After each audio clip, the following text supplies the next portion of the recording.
Hello everyone, and we are starting our last day of our international conference on European dimensions of sustainable development, and now we have a section on advanced technologies, and my pleasure to introduce our today moderator, Dr. Sergei Kirilenko, Sumy State University Medical Institute, Biomedical Center. So please, Sergei.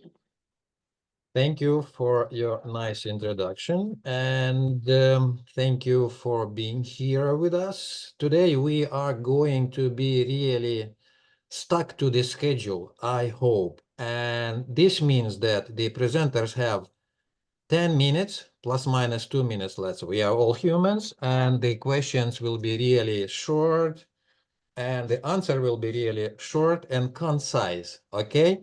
And let's try to do it like really in order.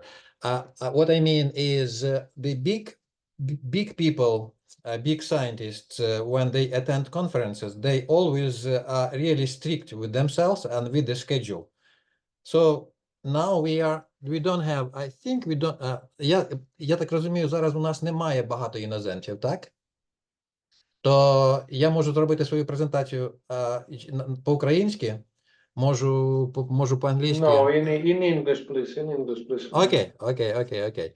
Але перед тим, як я почну, у нас з минулих 2 днів є, бачу, ну, не то, що вона проблема, але така трішки задача, яку нам треба зробити. Sergei, I am sorry, we all understand English, please, in English.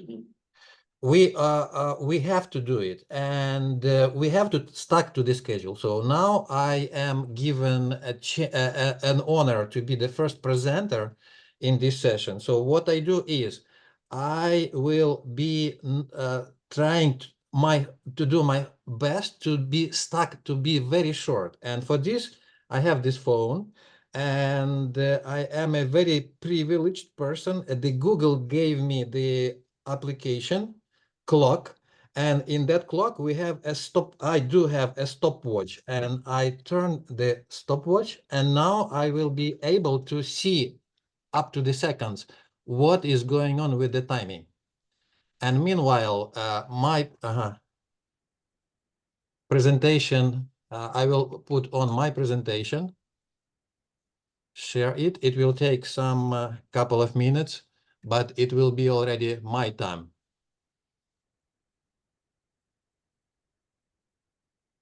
Share. Okay, can you see my presentation?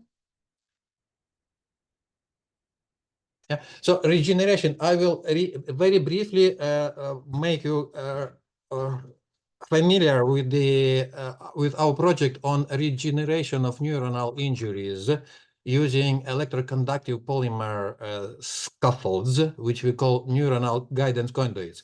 And we have to, I always try to start with the giving big thank you for the Збройні Сили of Ukraine for defending our country. And also we acknowledge the support of all good people from all good world.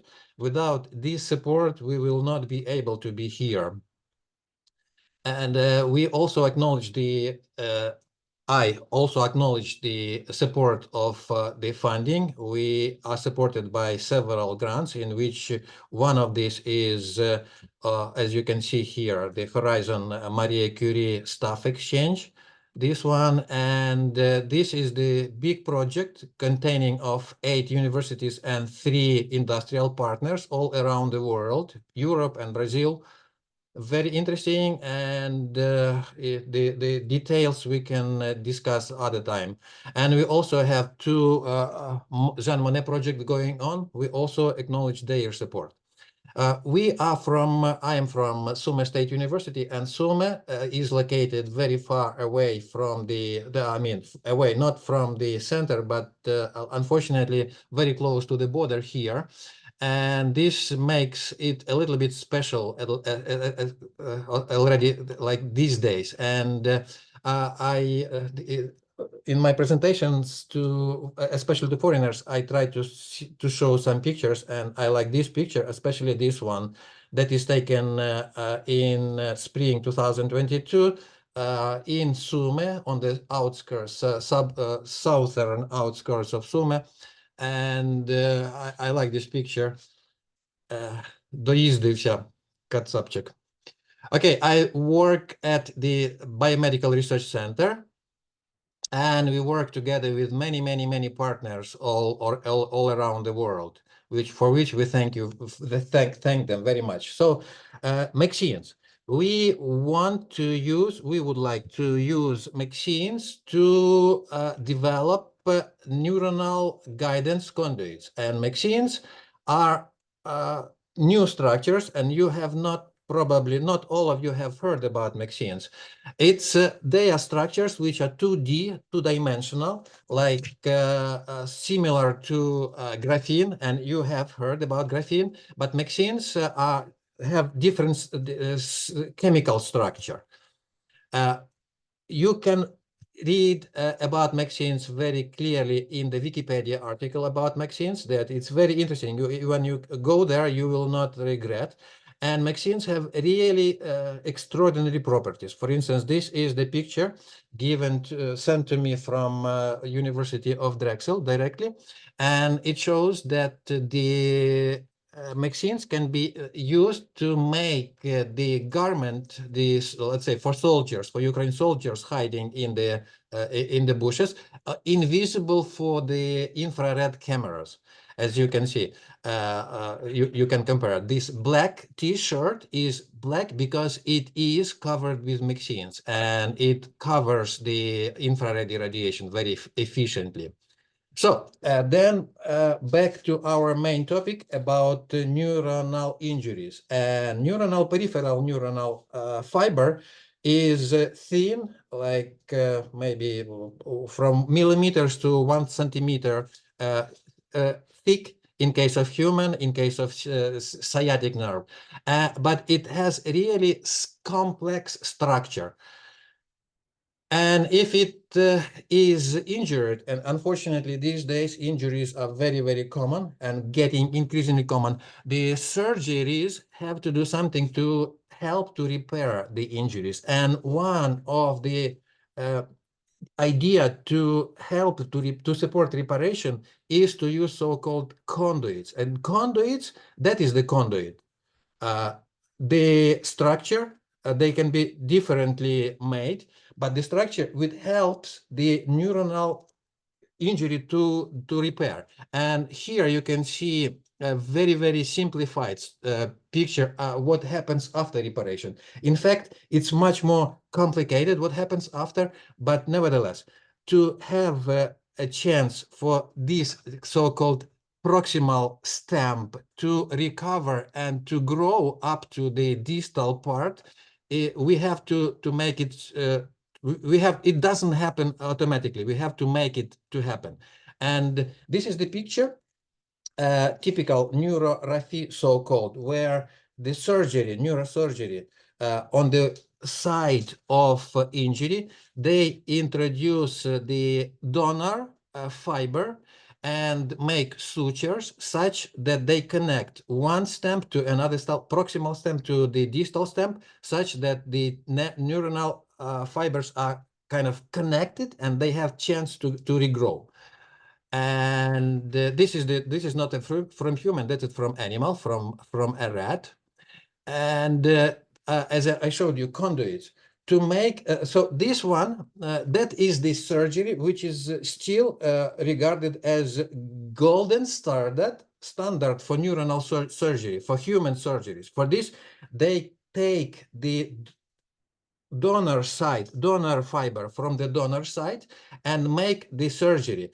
And imagine that if the surgeon takes the donor fiber from the same patient, then the donor side is injured. It gives additional injury. So really, the technique is about maybe didn't change through already 1 century, and we have to do something about that.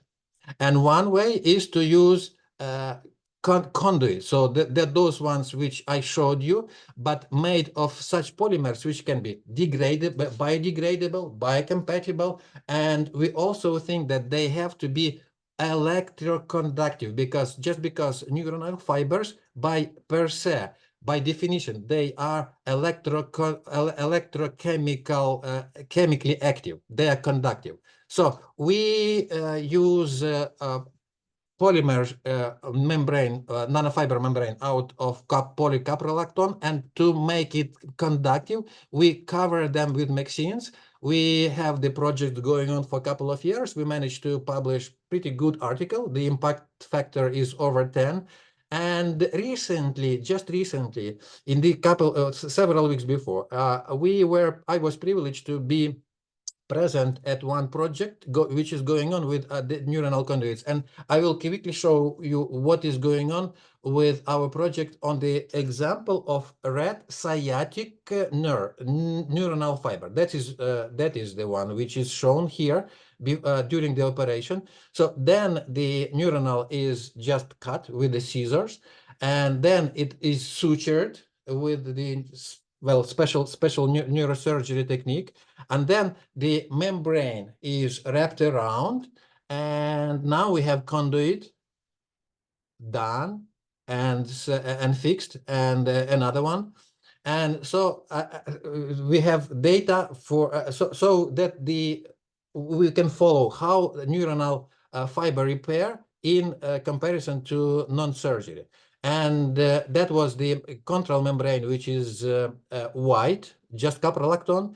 And here the conductive membrane, black, because it is covered with mexins. And the same thing, a very similar thing. The conduit is made, fixed, and now we have, I got the data from Campinas from Brazil only 2 or 3 days ago, but I didn't even have a look yet because I was busy with this conference. So the preliminary data shows that we do have support in recovery, and generally speaking, it is a very good idea to use mexins in your projects, and that is a new subject, and it is still not known how the mexins can interact with cells, what is going on. So join our projects and you will not regret. This is the list of our collaborators, and I would like to thank you for your attention. And it was 10 minutes and 10 seconds. Now we can have time for a couple of good questions. You see a great example from the moderator. Yeah. We should follow. We should follow. We have to. Unfortunately, we have to. Colleagues, any questions? If I may, Sergey, I'm sorry. For me, maybe my biological background isn't enough. For me, always a question: if we totally cut the nerve, yeah, means if we cut axons, do they still alive? It's okay. What does it mean, restoration? It's a very good question. I showed you. Thank you. Really, I showed you very simplified picture. If you allow me, I will go there again. And what happens, in fact, it's let's say this is from the left is the proximal part connected to the brain or the spinal cord, and here is distal part connected to the periphery. So what happens after the cut? That peripheral part is degraded, ordinarily degraded in 1 or 2 weeks, and it's called Wallerian degeneration, and there is no fiber any longer. And the task is to allow the proximal part, proximal axons, to grow, to make growth cones, and to grow, to find the place where it used to be, so-called neurolemma. There is no nerve, only neurolemma left. And they find it, and they grow until they reach the final destination, final muscle, and then they start re-innervation. And it takes some maybe years, because it can, let's say in human, it can be 1 meter or longer. And the nerves can grow very fast, let's say 1 millimeter per day, but not faster. It is still fast, 1 millimeter per day. So, okay, it's like that. But sorry, but then what do you connect? You connect the nerve which will be degraded. Yes, yes, yes, yes. But then the problem is here. If there is no connection, then there is inflammation, there is scar formation, there is anything which is blocking the proximal part to grow. So we have to do it, and we still do not know how. So that's a new thing. Imagine there is still golden technique in neurosurgery is to use the piece of donor neuron. Imagine, and donor neuron. It is taken from somewhere, and that place No, is but suffering. sorry, my last remark. But with neurons, it's understandable. But restoration only a part of axons, it's for me, it's a problem. It is a problem. Okay, okay, thank you, thank you. Okay, so we are going on, and thank you for being still with us. And now we have a presentation from Spain or Romania. Who is Olena Gaisha is presenting, or Alexander? Oh, no, Alexander. Alexander. Okay. So this is from Spain, Barcelona, Institute of Marine Sciences. Pane Alexandre, the stage is yours. Please stuck to the schedule. Thank you very much. Good morning to everybody. Thank you for inviting me. Now I will start my screen demo. Okay. One moment, please. Okay. So I would like to present the presentation on the topic review on the possibilities of using of underwater vertical axis turbine arrays for clean energy harvesting. We are all together now are talking about sustainable development, and as you know, clean energy is the part of sustainable development which allows to reduce CO2 emissions. So let's talk a little about popular alternative energy sources and their disadvantages as well. As all of you know, now there are two mainstream about getting of clean energy. This is solar energy and wind energy, which are really widely used now for the moment. And there are various constructions of such energy stations which can use solar and wind energy. As you see at the screen, about 1,000 constructions of solar energy stations and even more about wind energy stations. But as you can see, particularly in Ukraine, most popular are photovoltaic and also huge industrial HAVT stations with the horizontal axis wind turbines.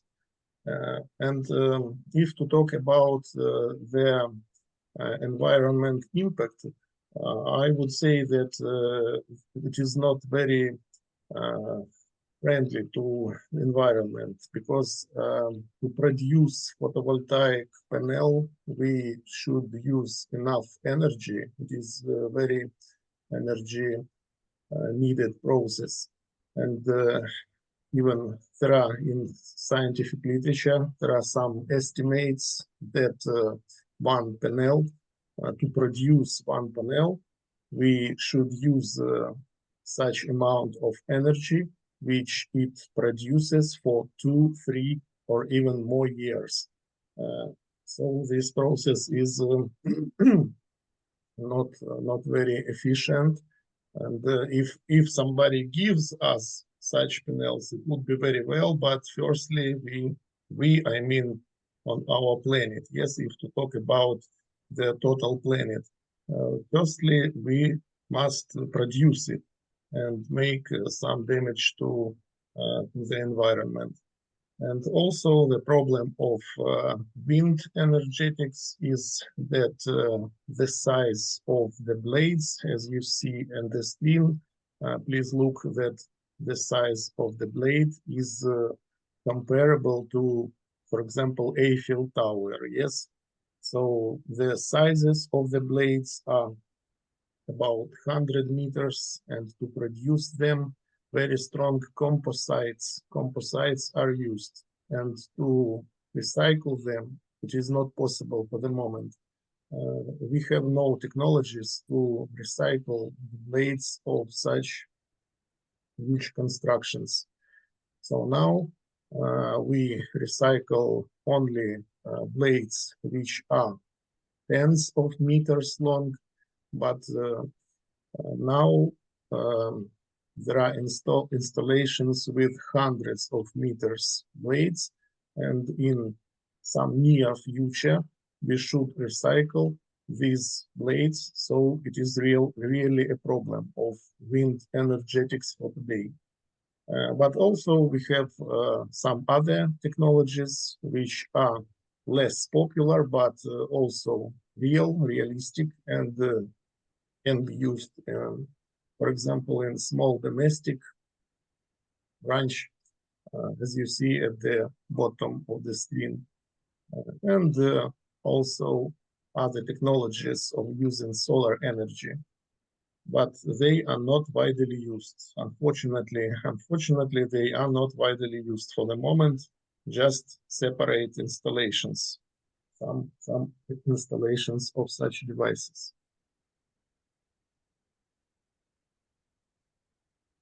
And some words about recycling, of solar energies. And you may see at the screen how now people just buried these huge blades at landfills. And what we consider in our manuscript, in our full manuscript, there are different constructions of other type of clean energy harvesting, exactly underwater constructions. As you see here, these are pictures from WEF, World Economic Forums, and it is very popular topic now, but only for research. There are no real installations of such industrial, I mean. For the moment, there are no industrial applications of such technologies, just only various projects, researches, which are devoted to clean energy harvesting of water flows. As you see here, it can be ordinary shaft, horizontal axis, but not wind, water turbine, which can be installed at the bottom, at the sea surface, other projects, and in our full manuscript, we are talking about various constructions of such devices. What are the advantages of such type of clean energy? Firstly, the density of water is much more high than the density of the air, so it compensates the smaller velocities of the flow. And then under the water surface, there are no storms. I think, as you know, some meters lower the water surface, and no any storm, no any injuries of the equipment, this very high cost equipment, which is a very important problem for wind energy stations. So this direction is very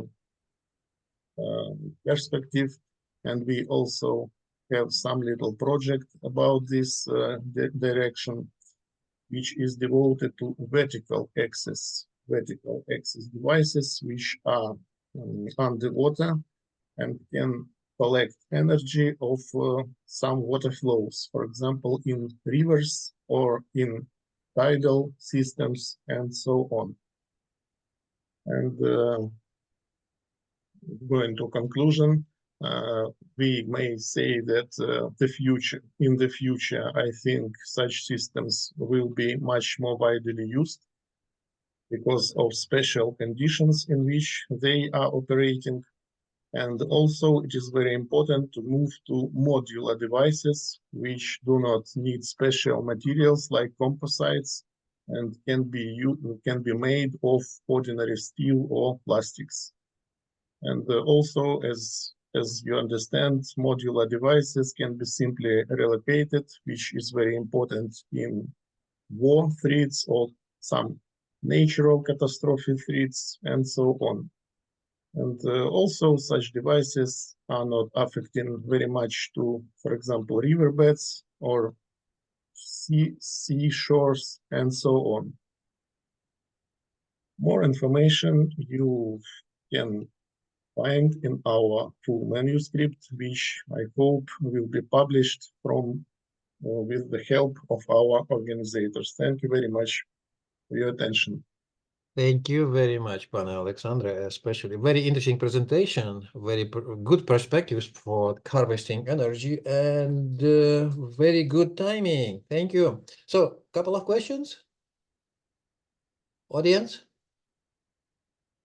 Maybe I can start. There is always a problem, even underwater. There are mussels and other sea creatures or river creatures which grow on its surfaces and which stuck to the, let's say, non-stackable surfaces very, very efficiently. So what do you think? It will be a problem for here? Yes, yes, this problem is really exists for every, as you say, for every underwater devices, but there are some technological operations which allow to reduce this process, some type of cleaning which is used for ships now. All the ships sometimes need to pass this procedure of cleaning. So yes, of course, such devices needs some maintenance operation.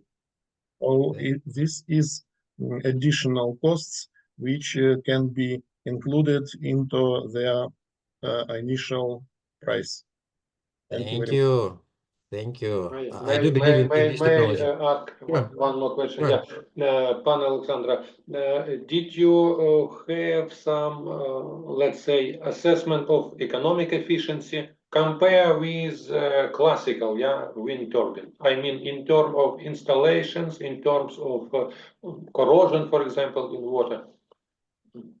Yes, we made very detailed comparison to wind energy stations, which are, as you know, very popular now, and by most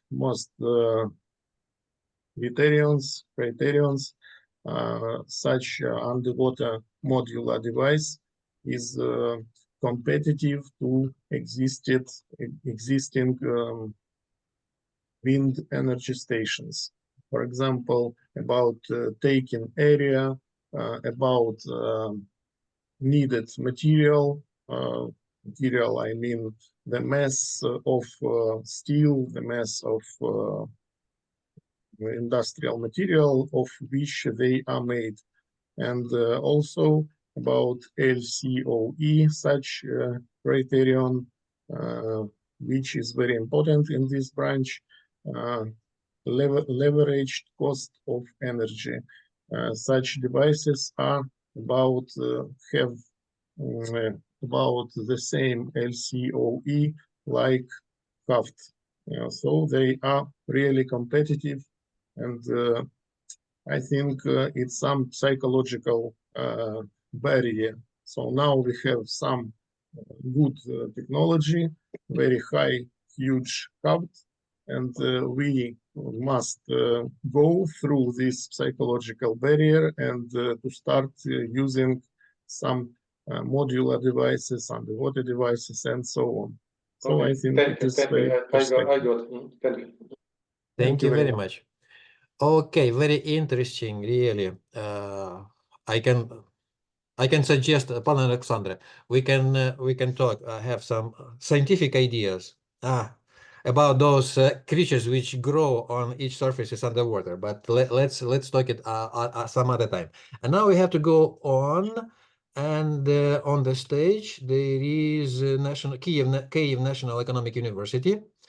Who is presenting? Veronica, Pani Julia, who is here? Good morning.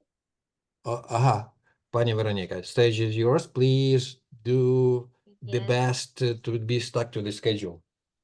Okay, thank you. Please tell me if there are any issues with this display.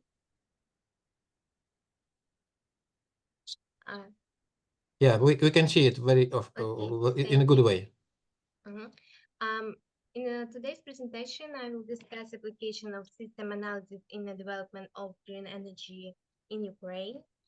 And the article focuses on systems analysis methods as an important tool for solving complex problems related to planning, choosing between several alternatives. In our case, it's types of renewable energy, optimization, and the implementation of projects in this field. Ukraine's energy sector is heavily damaged by the ongoing conflict, prompting urgent infrastructure restoration and modernization. But Ukraine still has significant potential in this area. Systems analysis can expedite this development, making it crucial to explore its role. Our article aims to showcase systems analysis through an example, highlighting its effectiveness in solving Ukraine's green energy challenges.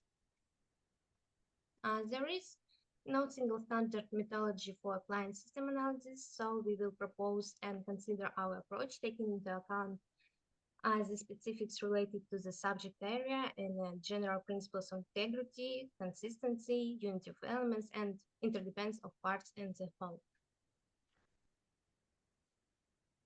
Let's move on to the next phase of analysis, gathering and processing information. The Ukrainian energy sector is primary target of Russia attack, and including green energy, which comprised over 16% of production before the conflict. Our next step involves understanding the structure and condition of the energy sector. Despite recent challenges like resource access and economic stability, Ukraine possesses the necessary elements to overcome them, including technological advancements and ample resources. Focusing on renewables, the Ukraine sector is progressing well, particularly in solar, wind, bio, and hydro energy. Let us proceed directly to the methods of system analysis, going through the following stages. Studying the object with the help of models and informal methods, developing decision on the management of the system object, predicting the consequences of the implementation of the developed management decision, and choosing the most rational ones. We will build a production model of knowledge representation in the subject area, renewable energy sector of Ukraine. Our target action are development of renewable energy and financing of the process. Sub-target action is selecting the type of renewable energy, selecting the geography of the location of your renewable energy facilities according to the natural potential of particular region. To be specific, let's assume we have four alternative types of renewable energy: solar, wind, hydro, and geothermal. We will define facts, action, and proposals. On screen, you can see a graph to show the dependencies between production. For example, we have proposal 1. If fact 1, the entrepreneur wants to develop the green energy sector, and fact 2, the entrepreneur has the financing are truthful, then we have an action 1. The entrepreneur chooses the type of energy. Then, if entrepreneur chooses one of the types of alternatives, then he can select a location for particular type. And our last steps is the decision making. The next stage is to build a decision tree. The entrepreneur doesn't know which type or types of renewable energy to choose. The result will show a successful or unsuccessful implementation. We built the tree using the following algorithm. First, from the first decision point, we drew 4 lines, the number of our alternatives, and indicating the required investment. Then we wrote down the probability of each event, taking into account that the value of sum of probabilities is 100%. And for each probability, we wrote down the expected result in digital form in the scenario. Calculate the result for each alternative. To do this, we multiply the expected result by the numerical value of the probability, and then calculate their difference within each alternative and subtract the amount of investment. Last stage is comparison of alternatives. To summarize, when choosing a solution with the highest expected value, it's the most appropriate for entrepreneur to choose solar or wind energy. We also form a generalized expert assessment of alternative types of renewable energy to decide on the key ones for the development. The analysis was carried on by 4 experts who assigned appropriate ranks to each option in accordance with their personal opinion on the feasibility of using each alternative. First, we calculate the sum of the scores assigned to each alternative, and then we divided the sum by the number of experts 4, and then calculate the arithmetic mean rank. Based in these ranks, we build the final ranked series based on the principle that the higher the average rank, the more advantageous the alternative is. We can see the result is the same as in the decision tree, with solar and wind power remaining the most preferred. Using the result above, we will apply the analytical hierarchy method to make the final choice between solar and wind energy. The importance of each factor is ranked in relation to the others. For example, resource availability is much less important factor than economic benefit, and resource availability is slightly more important than technological potential, and so on. Now, we need to calculate the total weight for each factor. This is called the priority vector. This result indicates that the resource availability influences the final result by 34% and is the most influential factor. Economic profit has an impact on the final result of 22%, and technology potential influences the final result by 70%, and energy production potential influences the result by 27%. And now we will compare each alternative based on the lowest level criteria in our decision-making hierarchy, repeating the previous steps, and we see the following. There are more solar energy resources. Economic profit will be greater also if we choose solar. The factor of technology potential is higher in the case of wind energy, and the energy production potential is higher for solar energy. Finally, the priority vector of each factor is multiplied by the score of each alternative and summed up by rho to obtain the final score. With a score of 71% for solar and 29% for wind, we make a choice for solar. This approach allowed us to systematically compare to green energy alternatives and choose the most optimal development path, taking into account various criteria and their importance. Finally, we will formulate a linear programming problem to optimize the implementation of a solar power system. In this model, the target function Z represents the total power output to be maximized. The first constraint ensures that the total cost does not exceed the budget, and the second constraint ensures that the panels do not require more space than is available. Now we can look at realistic values for the parameters of solar power projects in Ukraine. Let's assume that the average output power is 250, 300, and 350 accordingly. Based on the current market situation, we estimate the cost at $200, $240, and $280 accordingly.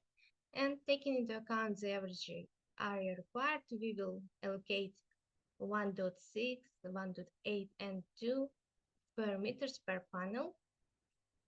As we mentioned earlier, the total budget is $4 billion, and let's say there is a large amount of land, such as 1 million square meters, available for solar panel installation. Given these parameters, we can find the optimal number of solar panels. We will do this using the simplex method. For the first iteration, let's reduce the system of inequalities to a system of equations by adding additional variables x4 and x5 in both of inequalities. We will solve the system of equations with regard to the base variables x1 and x5. Assuming that the three variables are equal to 0, we have the first optimal plan, as you can see on the screen.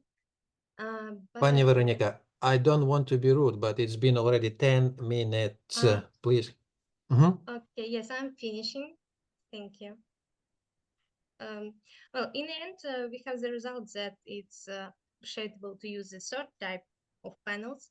And to conclude our presentation, I want to say that the study illustrates how systems analysis can be used to overcome the complex problems associated with energy sector management with a focus on green energy development. Following these steps allowed us to gain a deeper understanding of the subject area and analyze the information and also systemize our knowledge. That's all. Thank you for your attention. Oh, thank you very much. Sorry for interrupting you. And some questions, but it's a very good analysis. Everybody has questions. So, Pani Alexandra. Yes, thank you. Really interesting presentation. Can you tell, please, about the probabilities of success? Unfortunately, I don't see numbers of slides, so please, yes, really. Successful implementation, 90%, 70%. Where, from what source did you take them? Or this is just the some model values? These values are real from some scientific resource, or these values are just for modeling? Thank you for your question. Yes, you're right. It's only illustrative data I was using while doing this research, but I was analyzing different resources of information, so it's like most approximately to the truth. Okay. So they are more or less realistic, yes, from some sources. Yeah. Well, it's to be honest, it's like my point of view, like it would be if some decide to. I understand. So this is your author estimation. Yes. As we always say for our animal models, model is only a model, but sometimes they are useful. Okay, Igor. Yeah. Yeah. Maybe I missed, but Veronica, why don't you apply, for example, your model for bioresources? Today in Ukraine is the most powerful renewables in percentage. Am I correct? Yes, you're correct. It's in my full research, it's mentioned that bio is one of the most developed, but I wanted to look at the different types, like and for example, geothermal isn't developed at all, but it would be great to start developing this type of, so you just energy. like solar and wind, yeah? Okay. I got it. Okay. Yes, you're right.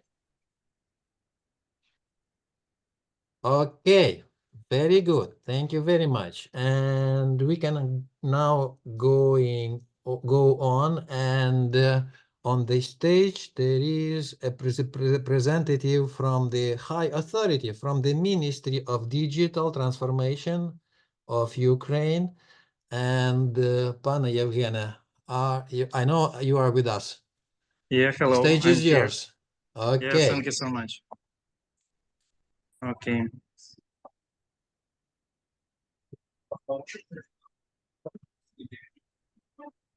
So first of all, it's pleasure to be here, and we will talk about some practices of using of AI to provide sustainable pedagogy, and also practical case of implementation of this technique in National University of Food Technology.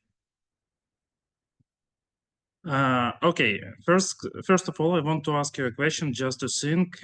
So, is AI challenging you in providing education? Do you really trust students? And this both a little bit linked questions because in wrong hands, yeah, AI can be instrument of cheating and creating of plagiate. However, the second point tells us that AI is a tool that will help in future to any specialist, including environmental scientists.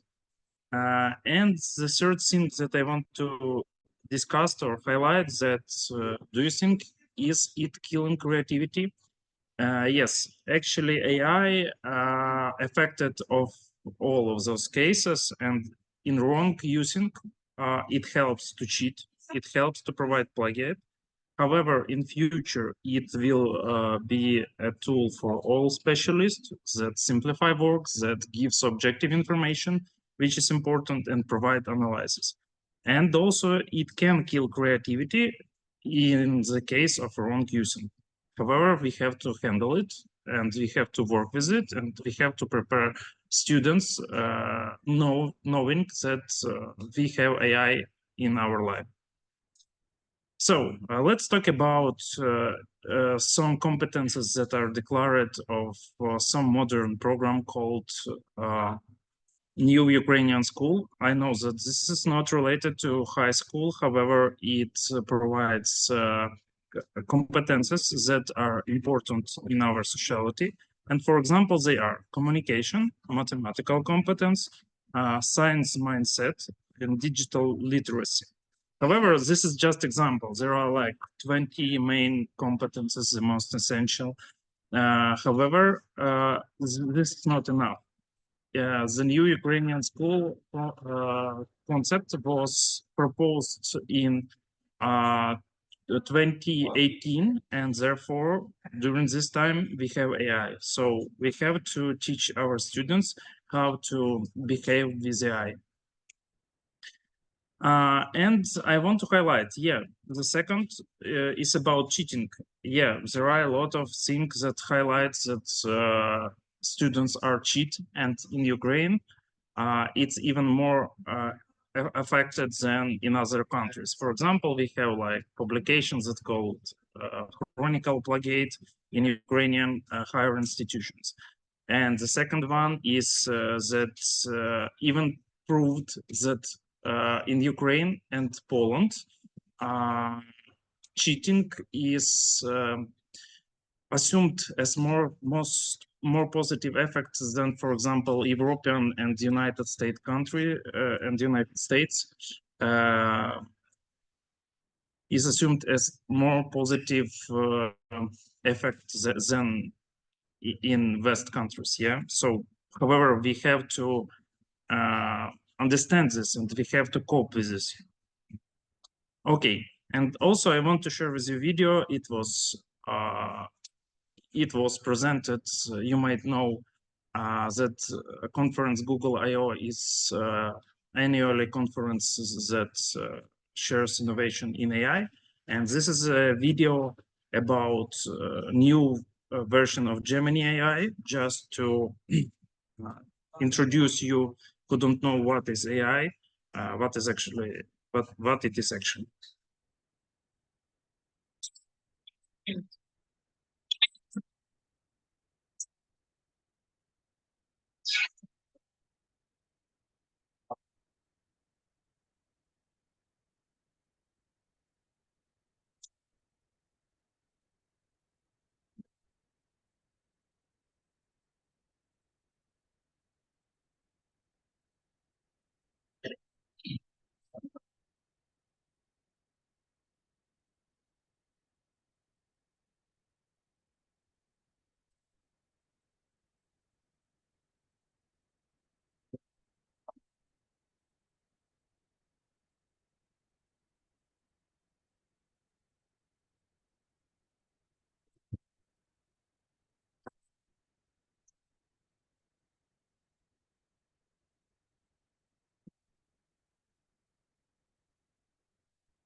Okay, then here is the thing with which we live with, yeah, and we have to cope. And in wrong hands, it could be instrument to create plagiate or cheating during classes. But if you handle with it and use this, it transfers to instruments that creates a modern specialists. So we created course that uses AI, and it provides the next. AI assist workflow, personalized learning, innovative problem solving. So this is real life cases. This is real using of AI during classes of mathematical modeling in NUF. So we use those innovative approaches. We will speak about them detailedly a little bit later. It also includes interdisciplinary partnership and student-centered focus. So what the students did really, they was taught prompt-based learning. They had full freedom of using of tools that they just was they had to reach the aim any way that they were the most fitted, yeah. And AI provided them additional explaining because, for example, some students used Python, and Python is a language of programming, and in some cases, some formulas require to be explained additionally, and the AI also helped to them to understand how the Python works. So they were able to use any tools they want, for example, Matcat, for example, Excel, for example, Python, and they were like also able to use any tools that they to find information that they were most suitable again. They can ask me, they can ask AI, they can search in Google, everything was open. They just had to reach their aim. And they also used GPT chat, Gemini, Copilot, and here's some example how they did. So example of the request, write the code for Python for solving linear system in matrix. And here's what it provides. So it's the code of Python, and they can just copy and paste it, but they solve this problem. As well, if the student is interested in some part why this works, he can ask Gemini in this case, Gemini, sorry. And here is the second case, write code for the system of formulas. And here we have formula of predator-prey model. And they, again, inserted it in Gemini, and they receive the code that provide all necessary calculations as well as generation of graphics. So, is this approach correspond to sustainable pedagogy? The concept of sustainable pedagogy was introduced a year ago in the Scopus Indexed article, and we will analyze what is it corresponds to sustainable pedagogy. So competence component, yeah, it improves this component as this approach teaches students to use AI. Motivation component, we were seeing that they were used personalized individual approach that helps them to solve real life problem. And healthcare component also decreases their worries because of they don't have to learn a lot of theory. They just use modern approaches to solve real life problem, and this decreases their worries. So also it included collaboration learning, personalized feedback, and project-based activities. And one more additional minute, I just want to show in real life how does it work. I will just copy this photo. I am going to Gemini, and I'm writing code. All right, I'm writing request, write the code for Python to solve these equations.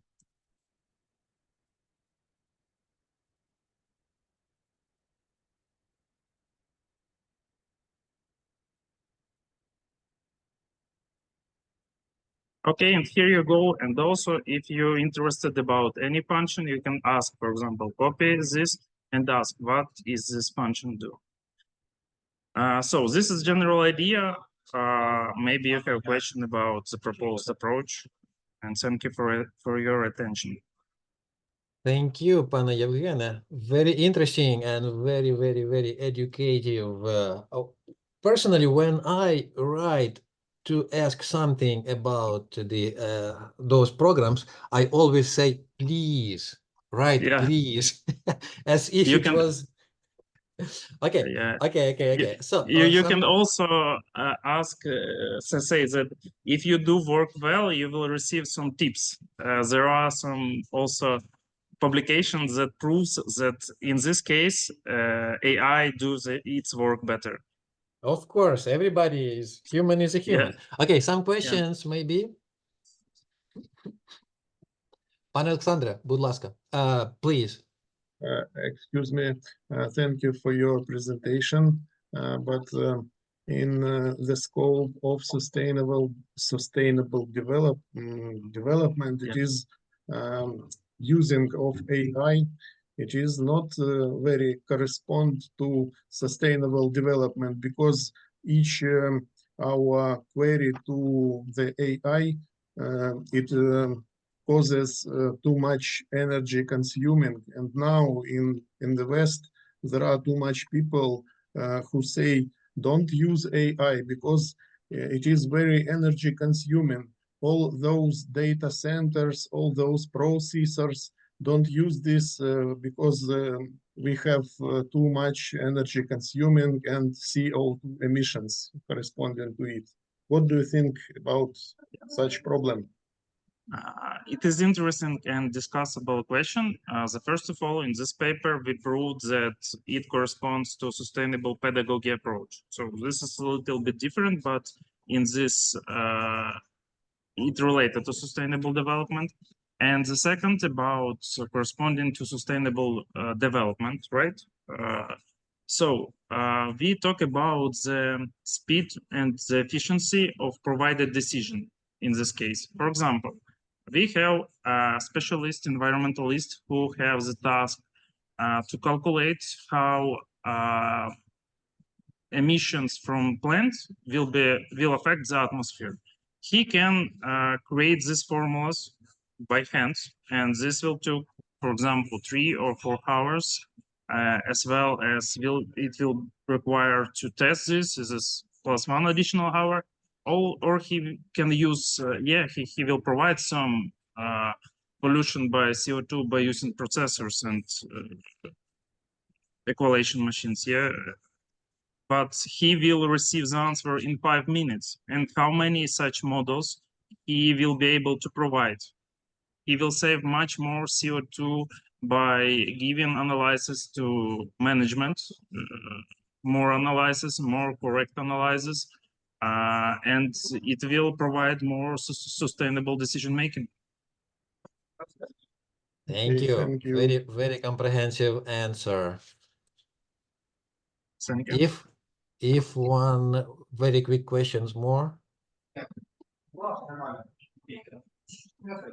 Okay, thank you very much. Now we can go on.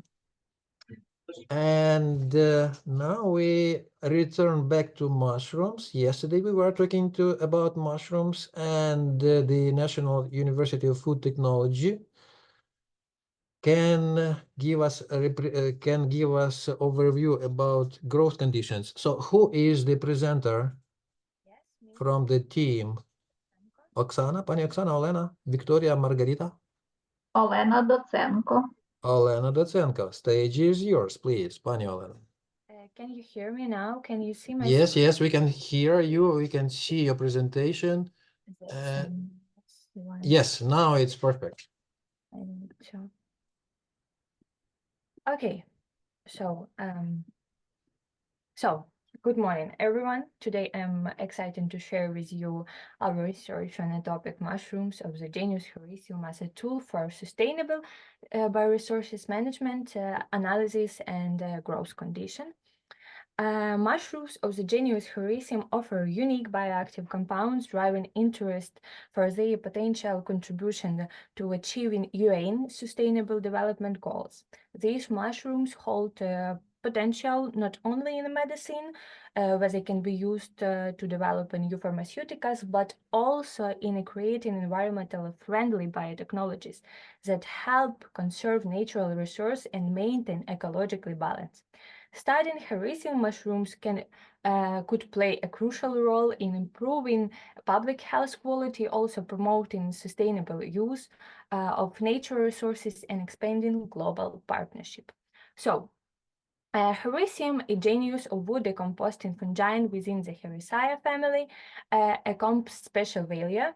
Among its renowned members is Hericium erinaceus, commonly known as lion's mane mushrooms. You can see on figure 1. With a history spanning over 2,000 years in a traditional Chinese medicine, it's a distinctive fruiting body, characterized by downward hanging spines resembling a hedgehog. So further highlights its unique features. Hericium mushrooms have a high content of biologically active components that gives them a huge therapeutic potential. The sources we analyzed indicate that the main biologically active substances of fungi of this kind are antimicrobial compounds like erinacins and hericenones, also polysaccharides, also proteins, lipids, and terpenoids and phenolics.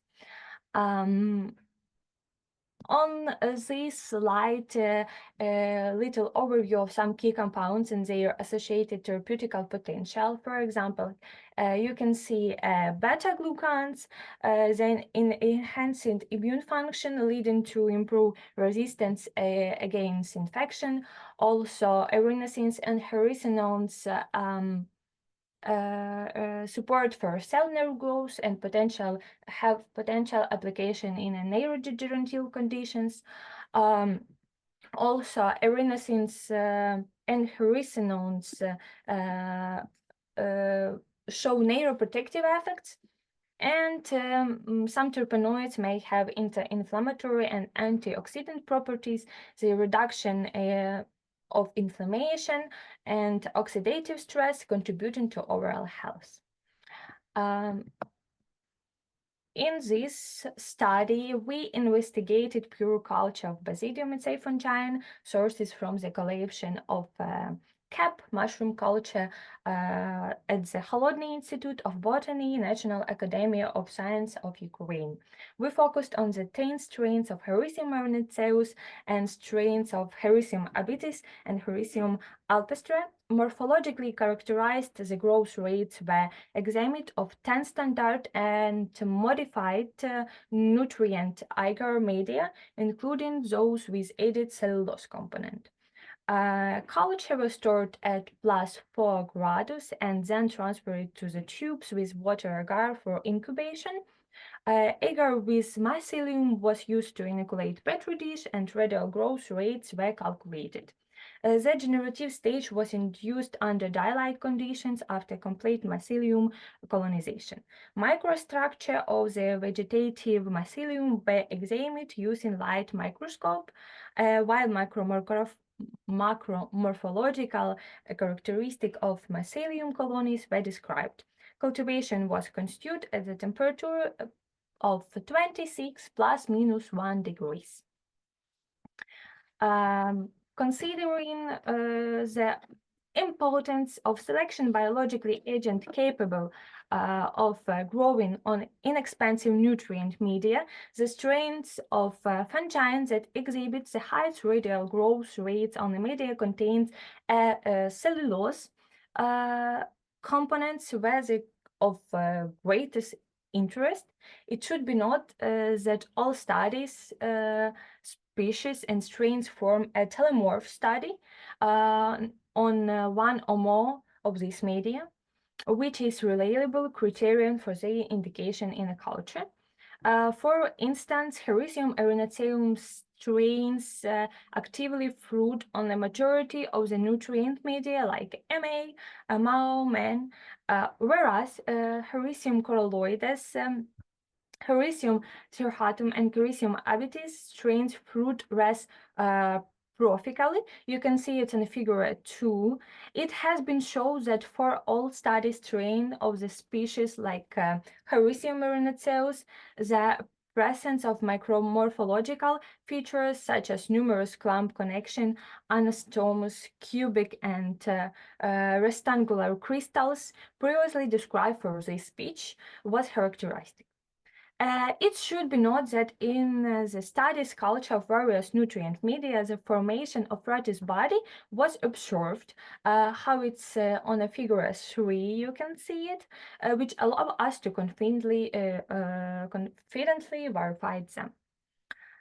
Overall, the study strain of the genus Hericium grew at the average rate of growth ranging from 2 to 5 and 7 millimeter per day, depending on the strain and nutrient medium, of course. It's also, you can see in the figure 4. In our study, we observed various in colony morphology and destiny across different nutrient media. Initially, colonies appear within later development into creamy or brownish hues. Yeah, brownish hues. The reserve of the colony is also transition to yellow or yellow-brown over time. Maltagar and media supplement with oak sawdust and fir needles proved to be the most selective, promotion maximum growth rates and dense, woolly colonies. Fruitage body first appear on this media around the 20th day of cultivation. Meanwhile, slower growth rates were observed on other media with thinner, silky colonies and light or absent fruitage bodies. Among the study culture like Hericium erinaceum strains 1606, 2016, and 963 exhibit the highest growth rates on oatmeal agar and wort agar with sawdust and needle additives. These strains, along with other showing maximum growth rates on a cellulose-containing media, are promising candidates for future research.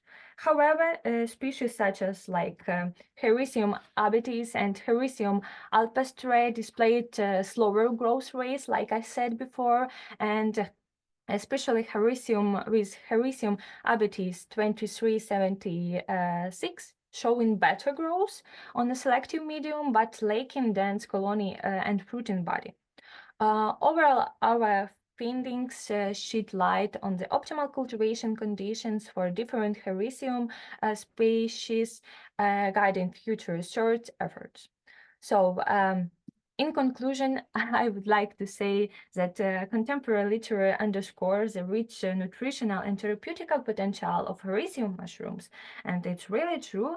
Their mycelium and basidiums contain valuable bioactive compounds with diverse health benefits, including antioxidant, also anti-cancer and anti-inflammatory properties. Our research identifies selective cultivation media and strains with optimal growth rate, paving the way for future biotechnologies development. These findings highlight the promising role of Hericium mushroom in advancing sustainable nutrition and promotion overall health and well-being. So, general conclusion on the slide, you can read it. Now I open it for your question and for question you may have, and thank you for your attention.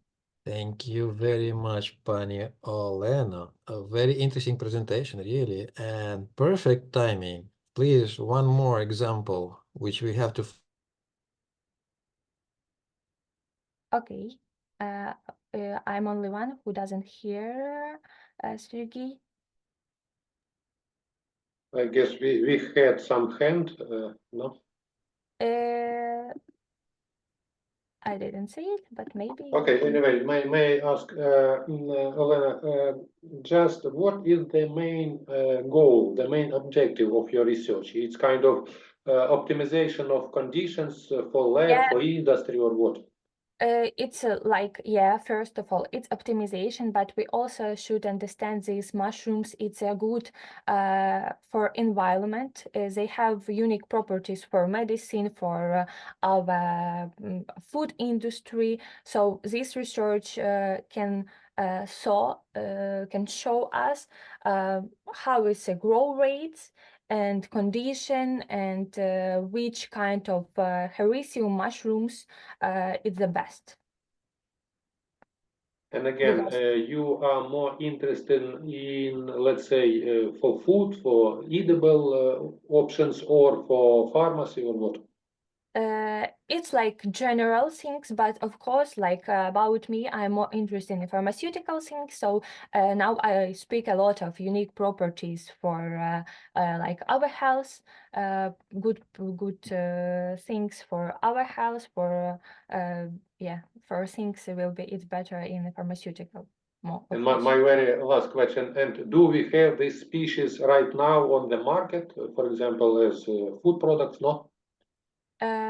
Do we have now or like or Yeah, I mean, do we have in markets? Yes, of course. Yes, of course, we have some like bioactive compounds. It's people drink it like, but it's not all researchers now only on like first and second step. So if we want to, if we would like to talk about future things like for our gut microbiota, so it's like on the first stage. No, I mean, do they have fruit in body? I understand, yeah, and can we just eat it? Yeah, oh yeah, of course. I know that it's really taste the first time when you. That is why, sorry, that is why I am asking, can I buy it? Do we have it in market? Yeah, No? but I'm not sure that we have it in Ukraine. Maybe some special Chinese or some Okay, I got it. special magazines, No, not in just not broadly, yeah, not broadly. Okay, thank you. yeah. Okay, so I'm back. Sorry for the technical disruption that the cable internet. We still have electricity, but cable internet has disappeared. So now I am on Wi-Fi on my laptop. And I hope you already had very interesting discussion about the mushrooms, and we can go on. Pani Olena. Yes? Yes. Okay, thank you very much. Then can you close your presentation? Yes, okay. And now we can go on again. The host organization, National University of Food Technologies, and Pani Valeria can tell us about nanoparticles. Very interesting topic. So we are all attention. I am sorry. Okay. Valeria will make a report later. The next, please. No problem, no problem. Later, we have time later. So then we go on again, the same host organization, very respectable food technology. Pani Hanna, production of iron Yes. enriched Saccharomyces. Yes, okay, stage is yours. We are all attention. I try.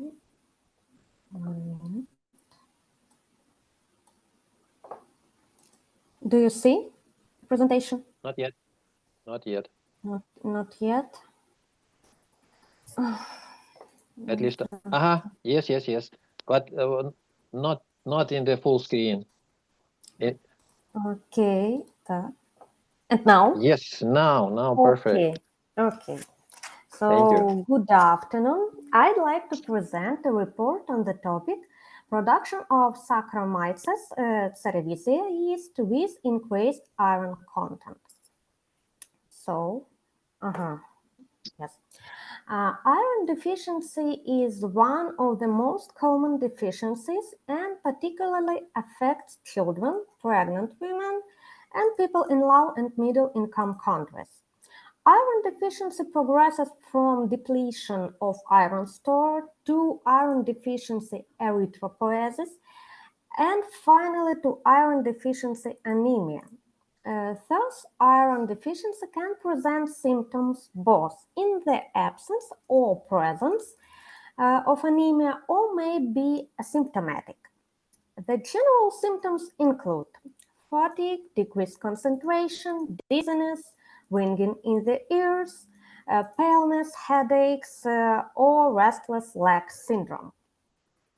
If we talk about molecular pathology of iron deficiency, the main regulator of iron homeostasis is a hormone secreted by the liver, hepcidin. Hepcidin binds to ferroportin, a protein that exports cellular iron. During iron deficiency or periods of increased demand for it, suppression of hepcidin increases iron content. During inflammation, increased hepcidin concentration and decreased ferroportin transcription limit iron supply to the plasma, resulting in iron deficiency. So this problem can result from inadequate absorption, which can be caused by many factors, for example, low heme iron content, poor diet, or consumption of iron absorption inhibitors. Increased iron requirements, blood loss. There are many iron drugs or dietary supplements available on the market for oral and parenteral use. But the use of iron salts for therapy is limited by gastrointestinal side effects. A systematic review of placebo-controlled trials supports the fact that iron salts increase gastrointestinal symptoms, especially constipation, nausea, and diarrhea. The yeast Saccharomyces cerevisiae has a continuous supply and low cost, in addition to presenting a high protein content and a significant amount of nutrients in its composition. So, Saccharomyces cerevisiae enhances the bioavailability of iron through several mechanisms.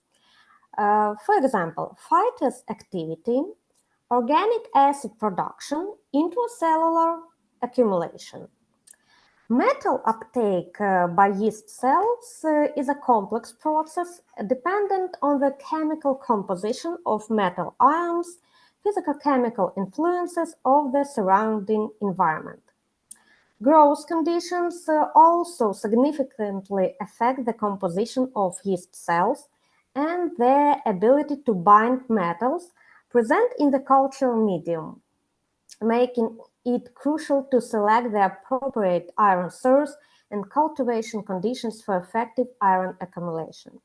Therefore, our initial goal of our research was to determine the optimal iron source in the cultivation environment for Saccharomyces cerevisiae yeast, aiming to promote growth and efficient iron accumulation in cells for the production of iron-enriched yeast biomass.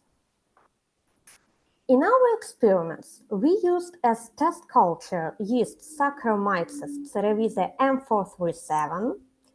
For yeast cultivation was used yeast medium, which contains sucrose, casein, peptone, yeast, and malt extracts.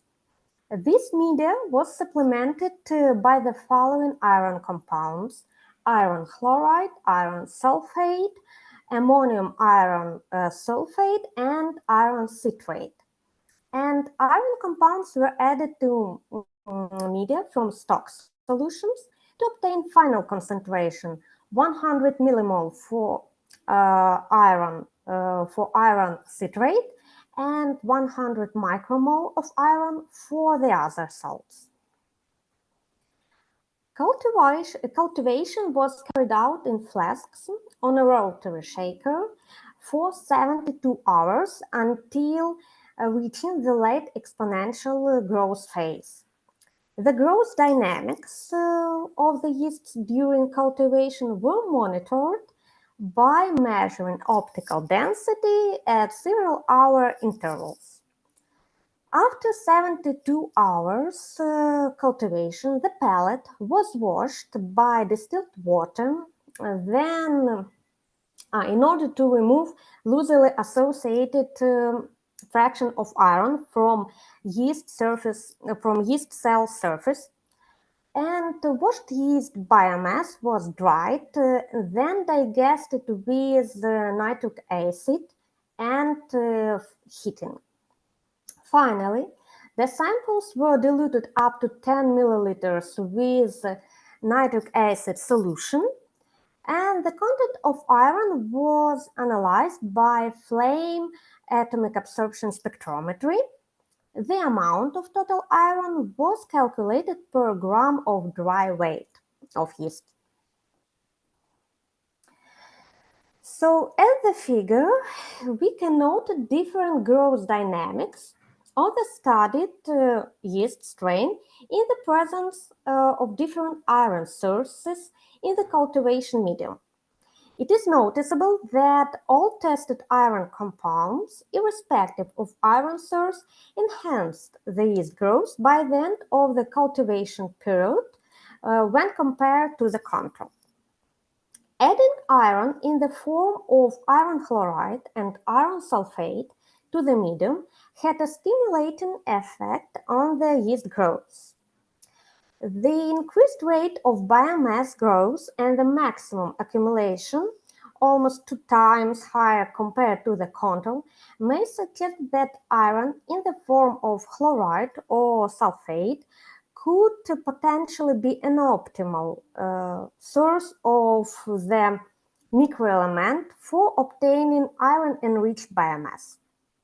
The highest biomass growth is observed in the medium with ammonium iron sulfate. However, when investigating the amount of accumulated iron for this sample, the lowest values were obtained, only 21 ppm per gram. It can be assumed that the increase in optical density during the investigation of biomass growth isn't related to the actual growth of yeast biomass, but rather to the process of complex formation in the medium. So in this figure, the findings indicate that cultivation supplemented with iron chloride and iron sulfate exhibited elevated levels of iron, intracellular iron, approximately 50 ppm per gram of dry matter, which is 6 times the higher the amount of iron observed in control conditions. This might be attributed to the nature of these iron salts because these anions derive from strong acids and they are likely in dissociated form, thereby offering a free iron to bind to the yeast cells. Yeast cells accumulated the most iron in the medium with iron citrate, but iron citrate has had the highest concentration, despite that concentration was the highest. So in the medium with iron citrate, there was no significant stimulatory effect on biomass growth, which was comparable to the control. And some authors explain it with toxic effects of iron citrate in a higher concentration. So, as conclusions, we can say that ей не понравилось, что долго добирались. Sorry? Okay. Sorry, Yeah, guys, mute your mics. Yeah, please. Sorry. So, as the main conclusions of our research is that adding iron in the forms iron chloride and iron sulfate to the nutrient medium stimulates the growth of the yeast culture, and that further research is needed to optimize the cultivation and accumulation of iron in yeast, considering the relationships between types of iron salts and their bioavailability to the yeast cells. Thank you for your attention. Thank you. You see, colleagues, Sergey has a problem with electricity and internet being in Sumy city, so I will help. Thank you, Anna. And our questions to Anna. Just if I may, please, what? It's interesting why. Okay. Can you just turn off your screen, Anna? My maybe, yeah, thank you. My question: you may actually fortificate, yeah, yeast with iron. Yes. After that, we will consume yeast. Yes, we think Great that idea. Great idea. Yeah. I got it. Yeah. May we fortificate the same yeast with other micro elements like selenium, Yes. chromium, I don't know, magnesium, and because in way of iron I got it, but what about other? There are many publications for accumulation of selenium and other calcium. I see many micronutrients by the yeasts. So no, but my question, what do you think? May you use the same yeast as host for all important elements? Or they will die, it will be too much for them. Yes, because the different metals can disrupt others. So we can accumulate all ions. For example, zinc and calcium, they have problem to be in the So same yeast. you mean that for iron, yeast will work better than for other elements? Yes, no? Why you are talking about iron? Why about talking iron? Because it can be a solution for treatment of iron deficiency. No, I understand, but I need other elements too. Okay, anyway, I got it. Yeah, and I see Sergey back. Sergey, are you okay? You may continue. I am okay. Thank you for your question. I even called to the center, or to the where a computer center is located.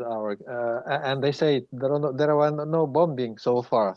Lucky. Okay, so sorry. Any other question to Anna? Yeah, Alexander. Yeah, please. Very interesting. Maybe you have such statistics. How many? Can you tell, please, if it is possible, what percent of anemia is caused by the lack of iron in food, and maybe relatively to the percent which is caused by some disease in the organism of human? So is it really a problem, the lack of iron in our food, or just some people have disease inside their bodies? I think that poor iron diet can lead to iron deficiency, not anemia. Anemia is a final disease of iron deficiency. So anemia can cause by many diseases, for example, cancer. And poor diet can lead to iron deficiency more. Excuse me, what exactly poor? We are talking about starving, or maybe when people do not have For example, food. for example, vegetarians. without meat, because vegetarians has iron deficiency, and then it often led to anemia. Okay, understand. Thank you. My microphone. Okay, thank you very much. Very interesting discussion. And now we are going on, and on the stage is the presentation from, again, from the same host institution, and Pan Rostislav Koval will finally present about nanoparticles, silver nanoparticles. Yes, sure. And can you see the presentation? Yes, we can see, but please make it into the present. Yes, now perfect. Thank Yes. you. Okay. So greetings to everyone, and the topic of my report concerns the ways for biosynthesis of silver nanoparticles using microorganisms, algae, and plants. Silver nanoparticles, or AGNPs, have a considerably wide range of applications in different fields of industry.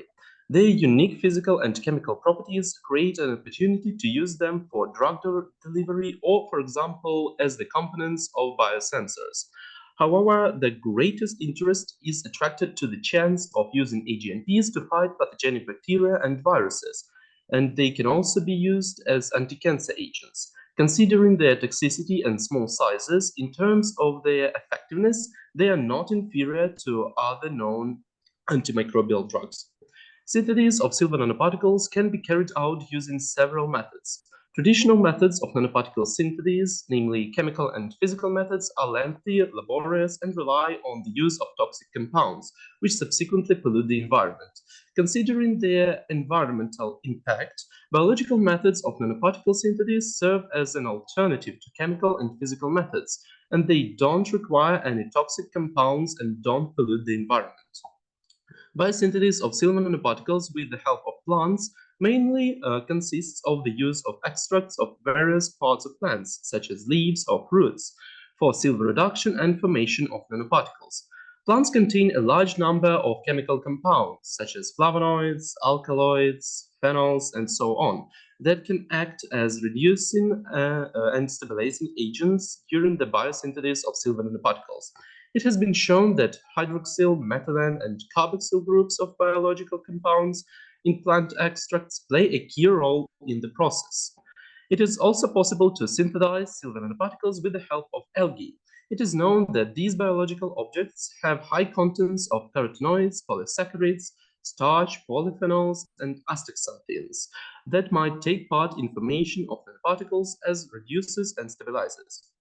In the identification of potential biomolecules responsible for AGNP's formation, it has been found that the carbonyl groups of amino acid residues and proteins, amino groups of cysteine residues, and sulfate groups of polysaccharides bind with metals. Such binding forms a layer covering the metal within the nanoparticles, thus preventing agglomeration and ensuring their stabilization.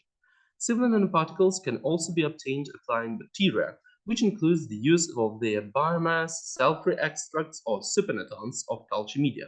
While investigating biomolecules that may participate in the biosynthesis of AGNPs, it has been shown that free amino and carbonyl groups present in bacterial proteins can participate in the formation and stabilization of silver nanoparticles.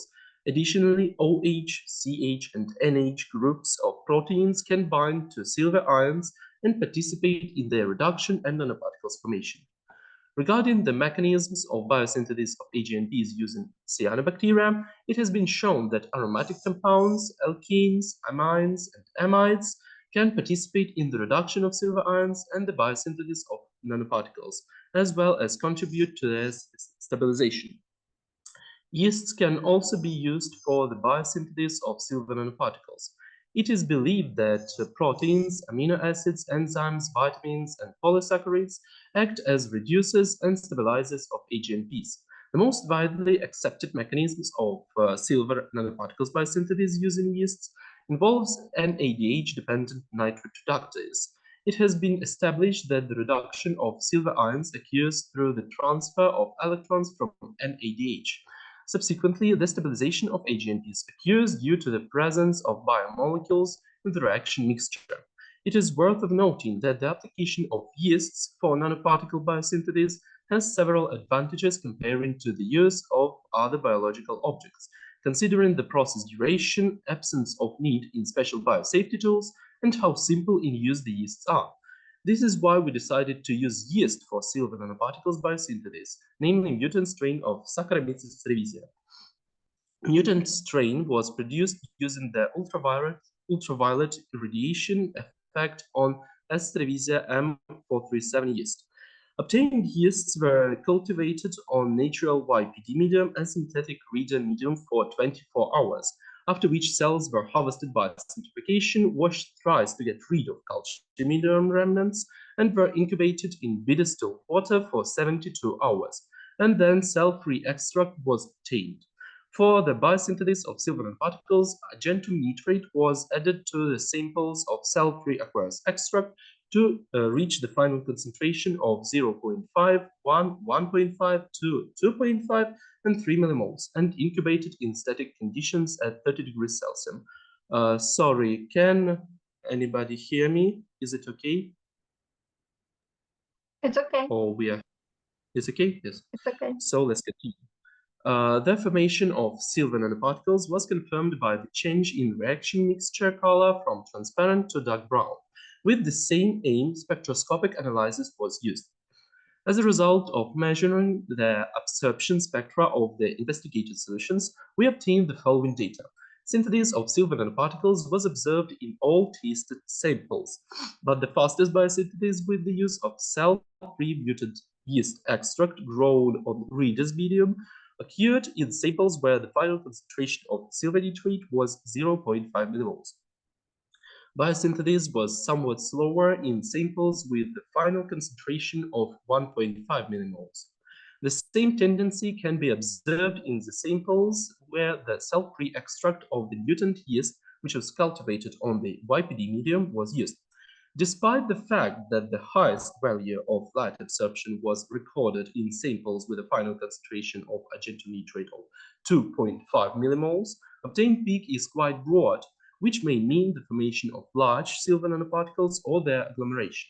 Such changes can affect the biological properties of nanoparticles, particularly their antimicrobial and antiviral properties. Because the smaller AGNPs are, the more pronounced bactericidal, fungicidal, and viralicidal effects they are able to exhibit. To understand the situation better, a comparison of the results obtained after silver nanoparticles biosynthesis using a cell-free aqueous extract of mutant yeast grown on different culture media is given. The graphs clearly show that the best biosynthesis occurs in samples with a cell-free extract obtained after growing yeast on YPD medium, while the optimal concentration of silver nitrate for biosynthesis is 0.5 millimoles. The conclusions were made during the report, so please let me not read them. And our report is over. Thank you all for attention. Thank you very much, Pane Rostislav. A very, very interesting and very good topic. Do you know that we are working on particles, but we don't obtain them ourselves. We get them from the company from Poland.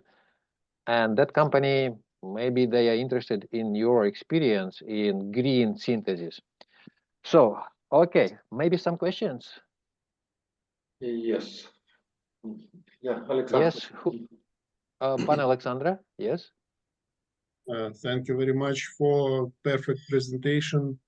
Just little question because I'm not familiar too much to this branch. What are the X and Y axis at graphs of spectroscopic analysis? Because there is no notions. Horizontal axis, this is some wavelength, or what is this? And Yeah, horizontal, yes, vertical. it is. Horizontal is the wavelength of of light, and vertical is the light absorption. Optical density, I think. I Optical believe density, yes. OD. Okay, and please show the other one graphs? Because here this is really. And what about this vertical axis?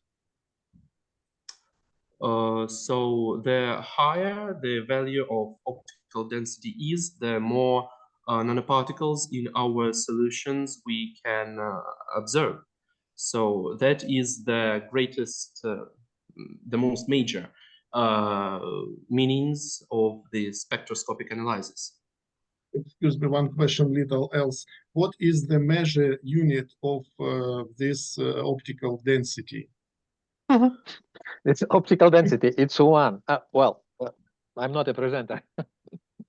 I'm not sure, but I don't remember if optical density was measured in any. Yeah, that's I can comment on here because optical density is just optical density, OD. OD1 Yes, corresponds to some optical density. That's all. This is unitless characteristic. Or Yeah, what? that one unit Relative? is one. Yes. One OD is one unit. Yes, it's So spectrophotometry. There aren't any units such as millimeters in length or degrees in temperature and so on. Clear. This is physical unit, optical unit. Thank you so much. Okay, thank you. And May sure. Okay, thank you. Maybe continue this question. Rostislav, am I correct? You treat yeast with solution, yeah? Not with nanoparticles. Yes, we treat the yeast extract with argentum nitrate solution. And I got it. How do you know that it's actually nanoparticles, but not just increased concentration of silver in yeast? One part of the question. And second, actually, how can you explain why yeast form nanoparticles? Answer to the first question. First of all, when we synthesize the nanoparticles, we look at the color of the reaction mixture. After we add silver nitrate, we observe the shifting color from transparent. Well, in the beginning of the experiment, all these samples were transparent. They hadn't any color. And to the end of the experiment, they changed their color to dark brown. That's the first method, which shows us the presence of nanoparticles in the solution. And the second one is measuring the spectroscopic measuring. And while doing this, we can see a pronounced peak at approximately wavelength of 420 nanometers, like here. And these changes tell us about nanoparticles. And But I'm also, sorry, you mean this peak will be different for solution and for nanoparticles? Yes, it is different. Okay. And okay, and one more, if I wish, if I may, question. Does it work only for silver, or for other minerals? What do you think? For other metals? It works for other metals, but with other metals, we can see the peak in other wavelength. Okay, sorry. I got it. And just back to previous presentation, yeah? They use iron, yeah? They use yeast to fortificate with iron. In this way, they will get iron nanoparticles as well. No? Yes. Can you discuss it? Well. Now I have a suggestion. I will come to your university anyway one day, and I was long thinking about coming to the unit working with nanoparticles, and we will discuss a lot of questions there. Okay, thank you. Moreover, at the end of today day, we have general discussion. Yeah, it's really interesting. Yeah, thank you. Okay, so thank you, Pana Rostislava. It was really good, really scientific report, and I see a future of for collaboration in here. And now we can thankfully go on, and again, the host university will present us about the chromatographic method. Again, chromatographic method and optical units we will discuss. Pane Mikhaila Trofimenko. Yes, I'm here. Okay. Stage will is share my yours. screen We now. are all attention.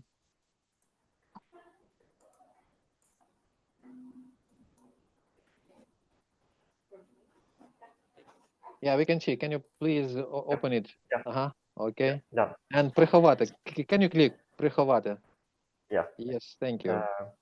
So, good morning, dear colleagues. My name is Mikhailo Timofeyenko, and I would like to present to you the results of our study, namely a development of fast chromatographic method for indole acetic acid determination in cell cultures. So, why is it important to have a method for indole acetic acid? First of all, let's talk about the analyte itself. Indole acetic acid is a plant hormone of auxin class, and it is responsible for growth regulation, especially in roots. And some bacteria that colonize plant rhizospheres are also capable of producing indole acetic acid, and therefore they play a beneficial role in plant growth. Hence the name plant growth promoting rhizobacteria. And by isolating these bacterial strains and optimizing their growth conditions for IAA production, we can obtain cell cultures that can be used as biofertilizers. And both screening for IAA producing strains and optimization of their growth conditions requires a fast method for IAA determination, because we can have tens, hundreds of different samples, and we need to analyze them all in short time. But IAA determination has a number of inherent challenges. The most important ones are two, such as low IAA concentration in samples. It can be as low as a few nanograms per milliliter, and complex sample matrices. These challenges may be solved by using a sample cleanup technique, such as solid phase extraction. It can be circumvented also by using a highly specific method, such as LCMS, liquid chromatography mass spectroscopy, or we can use a method of IAA derivatization, for example, to make it more volatile and analyze it by gas chromatography. These solutions, in turn, have their own disadvantages, such as sample loss, need for internal standards, which is something that comes up a lot when using SPE or derivatization techniques. Also, these methods require expensive materials and equipment. LCMS is not a cheap thing to come by, and they are also quite long and time consuming, and if we are using derivatization, there is always a possibility of side reaction. Therefore, we need a specific, accessible, fast, and simple method to screen for IAA production. Preliminary studies of our analyte has shown that it has fluorescent properties in a quite wide range. The response was linear. Also, our analyte has an acidic nature, and therefore it has limited solubility in water at acidic pH. And also, as we are talking about samples, our samples will be grown on common microbiological growth media. We used LB medium as a test medium for our for development of the method, and these media are known for being viscous, and they are complex even of themselves, even without addition of bacterial cultures to them. Therefore, we used an HPLC method, high performance liquid chromatography, with fluorescence detection as a basis for IAA determination. Fluorescence detection is a highly sensitive method, but it has one particularly strict limitation, namely that the detector cell is fragile and it cannot tolerate high pressures. Therefore, everything should be done to reduce sample viscosity and system pressure. This was achieved by using acetonitrile-based mobile phase. It also was achieved by using a short column to reduce pressure and analysis time at the same time. And the samples were diluted with mobile phase also to reduce viscosity. And we used gradient elution to reduce analysis time while still achieving good resolution of indole-acetic acid. For our samples, we used two bacterial strains as models for our study, namely Bacillus subtilis 26D, which is an endophytic strain, induces plant resistance, and is often used as a basis of biotechnological preparations for plant protection, and Bacillus amyloliquefaciens IMB-A4, which is also an endophytic strain, and it is known to be antagonistic against phytopathogenic bacteria. These are just model strains that we had when developing method. We are planning to isolate and test for various other bacterial strains, and this work is already going on, but for method development we used only these two. These strains were cultivated on LB medium for 72 hours at 27 degrees Celsius. 5 milliliters of medium were sampled, so the sample size was not too much, and then frozen and stored prior to the analysis.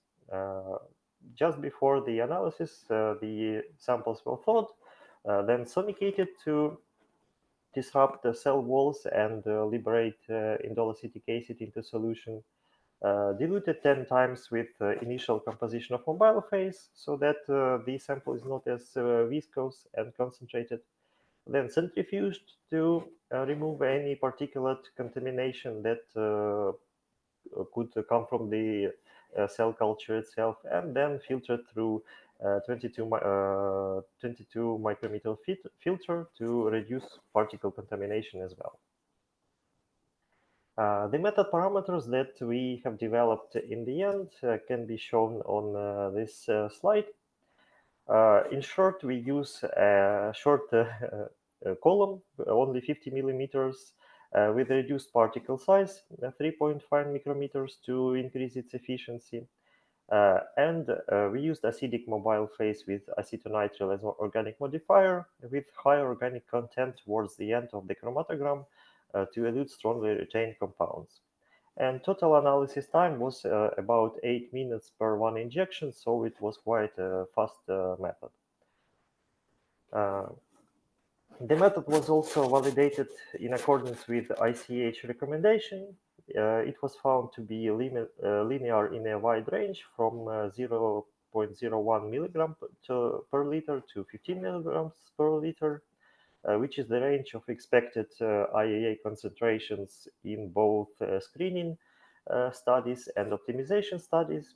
Repeatability and recovery of the method was also found to be acceptable, and the method is also very sensitive with signal noise ratio of 34 at concentration as low as 0.01 milligrams per milliliter. So to sum up, we have developed a fast and specific method for indole-acetic acid determination.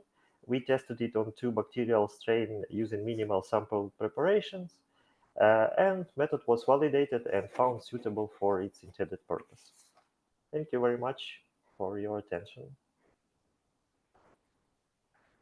Thank you very much for your presentation, and very technological. I see it's HPLC, it's chromatography, again, optical units and the gradient. Very good. Some questions? Technically, in fluorescence detection, it's not optical density, but light intensity units. It's that's fluorescent. Okay, small, sorry. small distinction, but yes. Questions, please, audience? I see you develop it for cell culture in indole-acetic acid in cell culture, as your title suggests. And then I've heard about bacterial culture. So do they, is this method does it suit to both cell culture and bacterial culture? Well, so far we have tested it on bacterial cultures, but I think that it will be sufficiently sensitive and will be able to resolve indole acetic acid in other samples as well. But as always in science, experimental proof is the only proof that you need, and I cannot say for sure until we test. Okay, the question is, did you test it for for cell culture? Because your title says cell culture. We tested it for bacterial cell cultures. Oh, okay, bacterial cell culture. Well, it's a little bit confusing, but no problem. It's these are two different things, in fact, cell culture and bacterial culture. Okay, so maybe other questions. What kind of other metabolites can you test with this method, HPLC plus fluorescent detection? Well, we can test for other indolic compounds of the auxin class, like indole butyric acid and other homologs, but they are usually present in even lower concentration than indole acetic acid, and they are not as potent in plant regulation activity as indole acetic acid. But if we need to test for other homologs of IAA, we can do it using the same method. Okay, thank you very much. Does audience have any other questions? Or we can go on, and now the representative from the same host institute, University of Food Technologies, Pani Oksana, and the talk is about, again, biosynthesis of nanoparticles using yeast. Stage is yours. Yes, Pavlo Golubov. Aha, Pavlo Golubov. Pane Pavle. Hello, good morning to everyone. Thank you. Now I will share my screen. Share my screen. Now, and can you make it into presentation mode? Okay, sure. Just a moment. F5, I think, should work. Right. Perfect. My presentation is about Saccharomyces genus yeast biosynthesis of nanoparticles.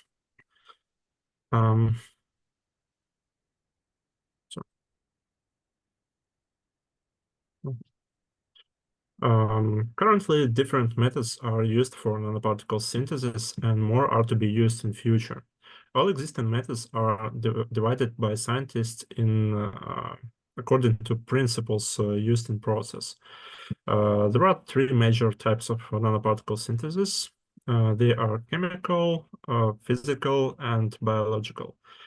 Chemical synthesis is considered to be the most common in nanoparticles production and is referred to usage of controllable chemical reactions between precursors and reagents. Physical methods of nanoparticle synthesis use physical phenomena such as laser or electric ablation, gamma radiolysis, etc. And these methods also include mechanical methods. And finally, biological methods are just being developed now. Biosynthesis is a promising method of nanoparticles production in terms of cost efficacy and low ecological impact, at least allegedly. So, biosynthesis of nanoparticles may be performed in different types of living systems, such as cellular organisms, non-cellular organisms, their extracts and proteins, including enzymes. Scientists from different institutions make research on obtaining nanoparticles with the use of bacteria, fungi, yeasts, algae, and plants. Results of those works prove that biosynthesis could be a viable technology for nanomaterial production. However, there is often little information on the exact mechanisms and further process scale-up when it goes to industrial production. One of the most studied platforms for metallic nanoparticles biosynthesis are yeasts. Yeasts are broadly used in large-scale food productions. Being a waste of such productions, yeast biomass often undergoes various types of recycling, while potentially could be used for metallic nanoparticles production. Saccharomyces genus is the most used yeast taxon in food production, as well as most studied in terms of nanoparticle biosynthesis. Noble metals nanoparticles are very popular among researchers who study nanoparticle biosynthesis. Biosynthesis of gold, silver, platinum, and palladium nanoparticles were performed in various Saccharomycetes, mainly in Saccharomyces cerevisiae and Saccharomyces boulardii. Researchers assume that noble metals nanoparticles obtained with biosynthesis could be used as antibacterial, antifungal, and anti-tumor agents, or even in bioremediation of soils, which are used in agriculture. In these studies, different types of synthesis were discovered, including usage of living biomass, dead biomass, supernatant, and cell-free extract. In most cases, researchers obtained spherical nanoparticles with mean diameter about 10 to 100 nanometers. Metal oxides nanoparticles is another large category of nanomaterials made by means of biosynthesis. These include oxides of such metals as silver, zinc, antimony, manganese, iron, silicon, and titanium. As with noble metals, nanoparticles of metal oxides are studied for antimicrobial activity and also for catalytic and photocatalytic activities. Examples of nanoparticles synthesized by Saccharomycetes are provided in this table. Once again, there are various ways to apply biological agent to the process, like biomass, supernatant, and cell-free extract. Interestingly, there's a lack of information about using yeast in general, and particularly Saccharomycetes in copper and copper oxide nanoparticles biosynthesis. And this inspired us to figure out the possibility of such synthesis and to characterize obtained nanoparticles. On the Biotechnology and Microbiology chair of National University of Food Technologies, experiments on copper nanoparticles biosynthesis are performed using cell-free extract of Saccharomyces cerevisiae with 1 millimole copper sulfate solution at temperature range from 35 to 50 degrees Celsius. As a result, nanoparticles of copper oxide were obtained with mean diameter about 164 nanometers. It was characterized with DLS technique, dynamic light scattering, and ultraviolet absorption wavelength of 245 nanometers, which is corresponding to surface plasmon resonance wavelength of copper oxide. The potential of nanoparticles was about -10 millivolts, which indicates possible lack of stability. As a conclusions, we have a lot of work to do in further researches. We must optimize this process, and we have to find out the mechanism of biosynthesis of nanoparticles and ways to clean them up. This is it. Thank you for your attention. May I listen to your questions? Thank you very much. Very concise, very good timing. That's how we need to do. The biosynthesis. Okay, I can talk about a lot about biosynthesis. Maybe audience can ask questions. Thank you, the moderator. Pane Alexandra, yes. Thank you so much. Very nice presentation. I just wanted to ask about the biological mechanism of this production of nanoparticles. For example, if we will look at some definite bacteria or yeast, then it produces these nanoparticles all the time, periodically, or it accumulates these metals inside itself, then dies, and then degrades, and we get the nanoparticles. So this is this a periodical process in its biology, or just accumulation inside it? To take yeasts in general, there are many different ways of how they produce and how they store or expel these nanoparticles. Some of them may save them into the cell. I mean, they provide the biosynthesis intracellularly, and some of them produce nanoparticles on the surface of cells. And there is even no need to disintegrate these cells or to wait until they die. You can theoretically just gather them in situ. Okay, so there is no unique process.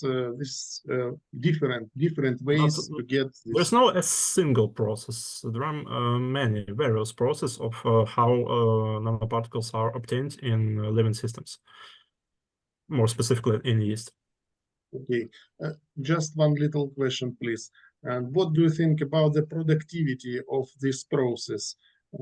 Because we know that chemical and physical processes are productive enough, and to get, for example, I don't know, maybe 1 kilogram of nanoparticles, how much time we need, and maybe how much substrate, what scale of stations, biological stations do we need? Is it hard to get 1 kilogram of, for example, I don't know, or 1 gram or 1 kilogram? Some estimates. Do you have some estimates of the productivity of this biological Question process? is clear. Thank you. From what I can say about time scaling, it takes about 24 to 72 hours to use all the potential of cell culture, of yeast culture, to produce nanoparticles. To use the whole precursor, which is presented in reactive media. About geometrical scalability, I think it could be scaled up to 8 tons of cell culture with the output of 10th times, I mean, 100 grams to kilogram of maybe purified nanoparticles. But I don't have really, I didn't make some estimation like seriously for now. Okay, thank you. Okay, that's there is a confusion, I think, to the best of my knowledge in nanoparticle business and research. The confusion is either what is biosynthesis. Sometimes people say biosynthesis is direct, like Pan Alexander, like you are suggesting now, that the yeast produced nanoparticles, okay? And other approach is to use the organic organic compounds out of culture to reduce, let's say, silver. And reduction of silver produces metal particles, which are nanoparticles. So these are two different things, okay? So maybe other questions? Yes, we have just one little to clarify, if you wish, Pavlo. It's a phenomena, yeah. It's kind of I don't know, useful for normal metabolism, or it's something which we induced and it's harmful for yeast. Because again, we have magnetobacteria. Yeah, it's much easier to form, for example, complexes, nanoparticles of iron. It's natural way. What do you think? From what I know, it's definitely harmful to yeast. If we're talking about synthesis of obtaining of copper nanoparticles, it is quite often connected to zinc copper metabolism disruption in yeast cells. So it's actually harmful, yeah? Harmful. For yeast, it's definitely Okay. harmful. Mm-hmm. And it limits the concentrations of precursors we can use in biosynthesis. So 1 millimole is kind of a little, but Okay, we can afford. I But got we can it. afford My to. very last question: did you see this nanoparticle? Let's say in electron microscopy. No, it's possible because I am not kind of sure about this spectrophotometry detection. I don't have the opportunity to work with electron. No, it's not problem. You can find force this microscopy methods. I hope I will have them. But now I used dynamic light scattering, and it provides some information about the presence of nanoparticles and their statistically diameter. Okay, thank you.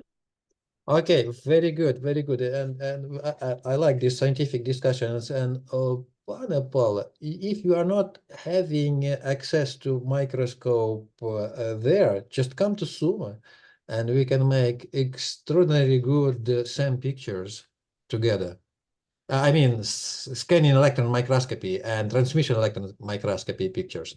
So we are open for collaboration. And okay. I should be your co-author for the idea. Of course. Thank you very much. Thank you. I will consider this. Thank you. And can you close your presentation? And we can now go on. And again, we are all occupied today by the host university, National University of Food Technologies, and Pan Maxim Klimenko will tell us about ecological factors of biocontrol of microfungi in the agriculture. That's an extremely important subject, especially given the importance of rising the contamination of algae in this stagnant water in Dnieper, whatever. Okay, we are all attention. Pane Maxime. Yes, everyone, good afternoon. And I will show you my presentation. I have one issue with my camera on notebook. It's okay, and I will show you my presentation. So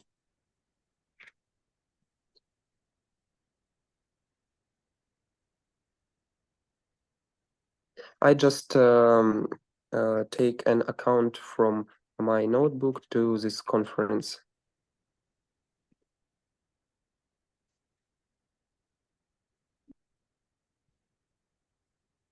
And I think it will be work. Recording in progress. Okay.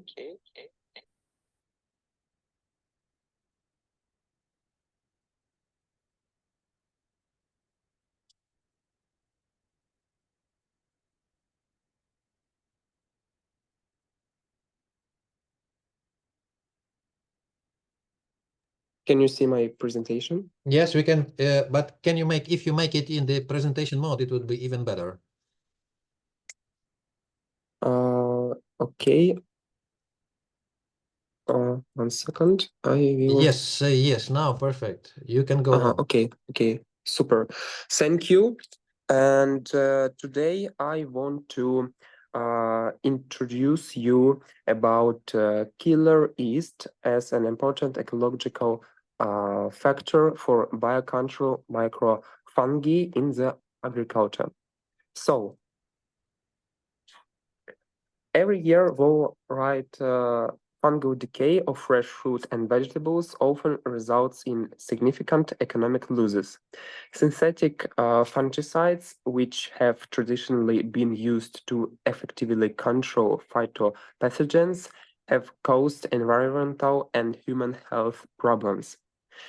Given the need to find alternatives, several biological approaches have been applied, including killer yeast.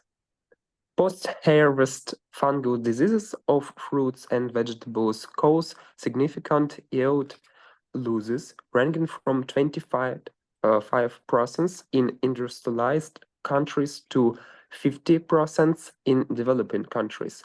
During storage, vegetables can be affected by physiological or parasitic diseases.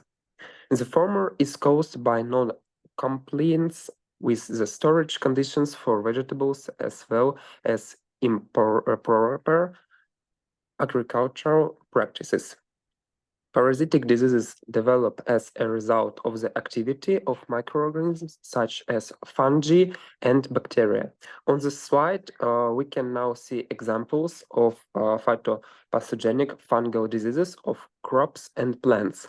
The causative agents of diseases can be phytopathogenic fungi of various species and genera. Control measures include chemical, physical, and biological approaches.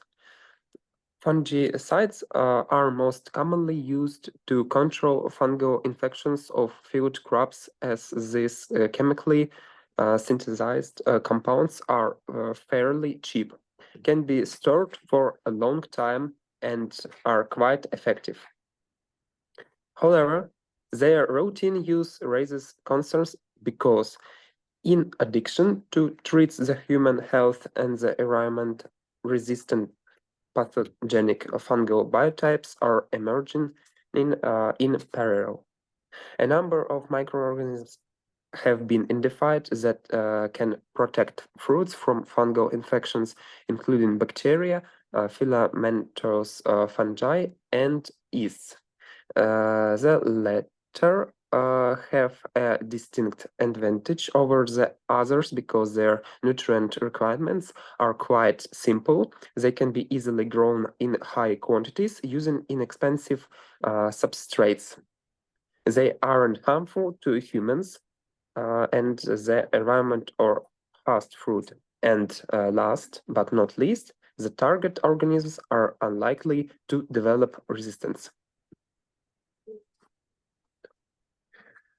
The first studies of the nature of killer factor revealed in the involvement of cytoplasmic genetic determinants.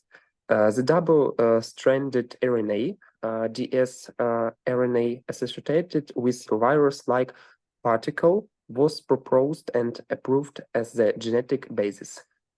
Today, the phenomenon of killing is known for a large number of yeasts. Toxins can be encoded not only extrachromosomally, but also chromosomally. Killer toxins are often classified according to their cellular target. There are essentially four categories. Examples are shown on the slide on the left. toxins that can create membrane pores with subsequent cell lysis, toxins that exhibit glucanase activity, which ultimately leads to the destruction of the cell wall and lysis of target cells, toxins that disrupt nuclear functions by blocking replication, and toxins targeting cellular RNAs, such as specific tRNAs or rRNAs. Fruits and vegetables seem to provide a favorable environment for yeast in general and killer yeast in particular, as approximately a quarter of strains isolated from such sources have the relevant phenotype. Killer yeasts have a great potential to act as biocontrol agents by producing toxins that don't harm humans or fetuses. Moreover, killer yeasts exhibit fruit protective properties in both pre- and post-harvest applications for citrus, fruits, and berries, as we can see in the figure of the slide. Although there are only a limited number of studies on killer yeasts as pre-harvest antagonists, for example in citrus and grapes, the cases described clearly indicate their potential for biocontrol when applied in this way. A fairly common pre-harvest fungal pathogen of grapes is Collectotrichum gliosporides, which causes anthracnose disease, characterized by black, irregularly shaped necrotic spots, the centers of which turn whitish-gray with the development of the disease, surrounded by narrow reddish-brown or black edges.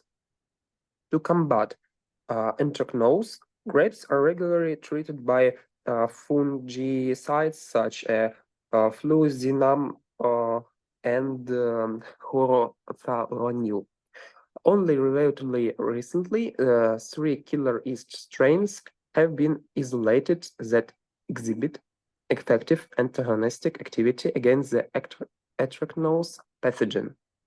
Each of the 3 strains is capable of producing extracellular antifungal agents such as beta-1,3 glucanases and chitinases, some volatile compounds and thermostable metabolites which can potentially inhibit the development of Collectotrichum gliosporides.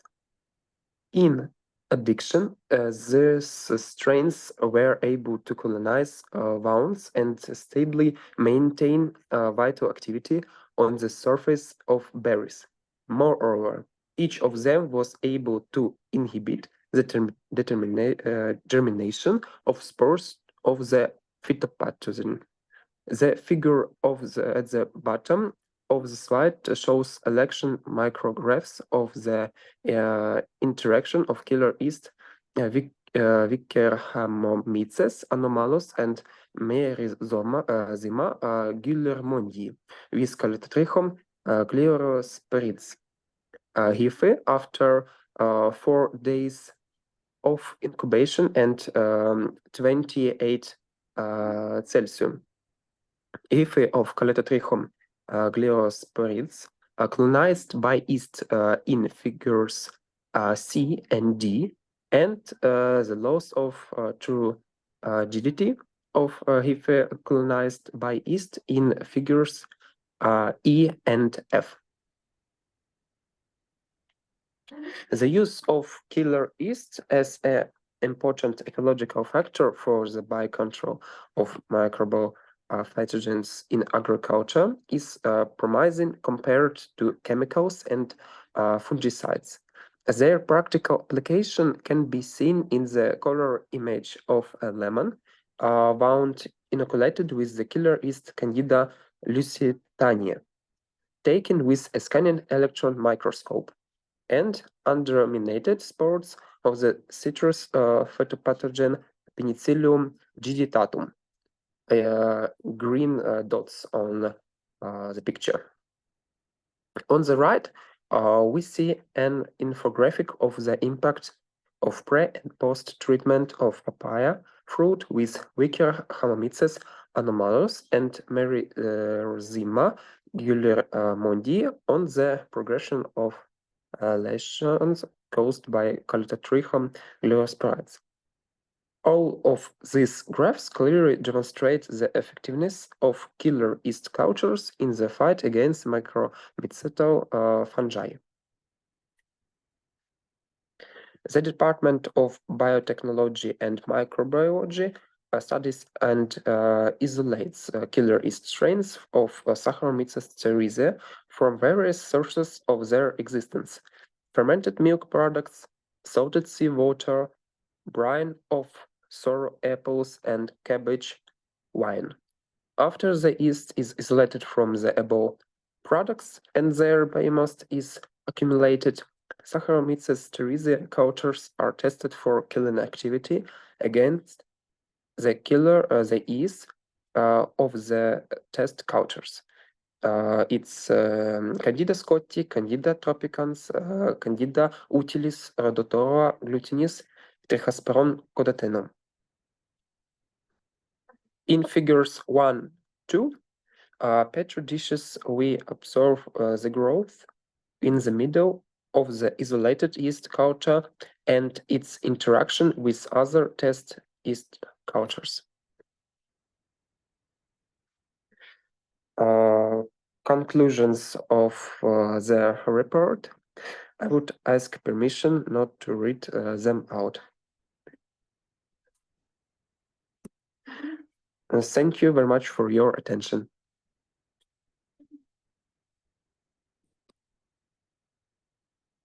I can hear you. Sorry. Your Sergey, microphone. you're on mute. Turn on your mic, Sergey. Sorry. Thank you for nice presentation and good timing. And the killing of, well, it's not like biocontrol. It's a really globally important subject. So some questions from the audience. Can I? Sure. Maxim, I have 2 questions for you. The first, what factors affect the development of fungal microflora?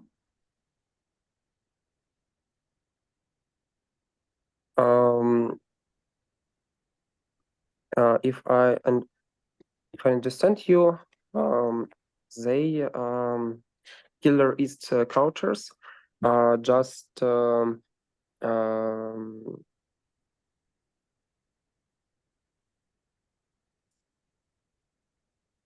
dominate on the development of fungal microflora.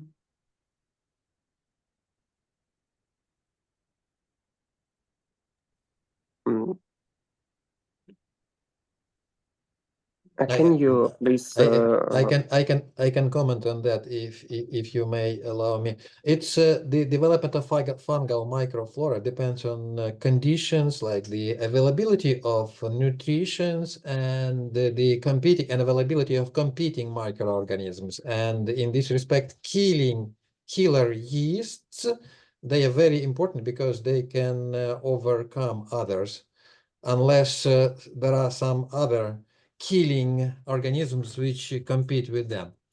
Okay, and the next question was? Okay, how to prevent agricultural crops from disease caused by fungal microflora? We can just watered, yeah, our cultures. For example, it can be grapes, yeah. We use some this killer yeast, yeah, killer yeast cultures, and just take them on our fruits, yeah. If we want to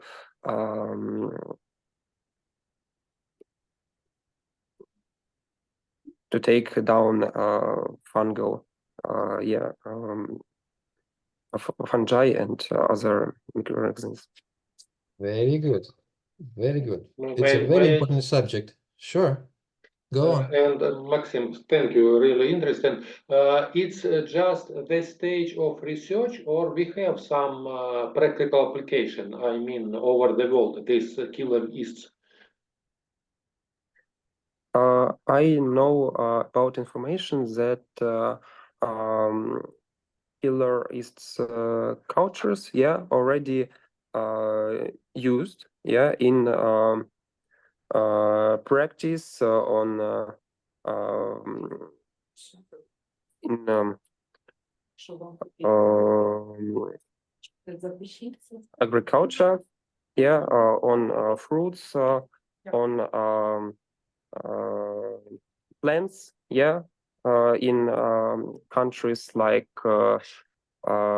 Europe, in Spain. So it's very useful because Okay, it's practical. And did you see some comparatives, I mean, with, I don't know, chemicals in protection against fungi, this approach? I searched some information about it, but in practice, I don't. Okay, I got I didn't it. see this. Okay, thank you. Okay. We can be loose with timing now, and if somebody else have questions. Okay, just a little bit of comment. It's basically not a question. There is a problem coming of mycotoxins, and that problem is really, it's going to be to grow and to expand, and the mycotoxins are, I think it's the next danger. So what do you think? The killing yeast can be used against to combat the danger of mycotoxins in food production? Thank for the question. I think killer yeast can prevent to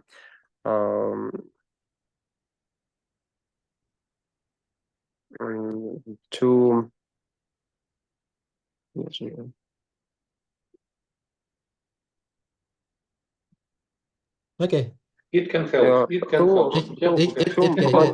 To multiply this fungi microorganisms, so it can prevent synthesis these toxins from fungi. Just killer is just kill fungi microorganisms. Thank you very much. Really interesting, important topic. And if there are no questions from the audience, we can go on. And we are not sure about who will be next. What if Oleg Vysotsky will present his presentation, and the other about domestic market gluten-free products will be the next, if they are available. So, Pane Oleże, now we can listen to you.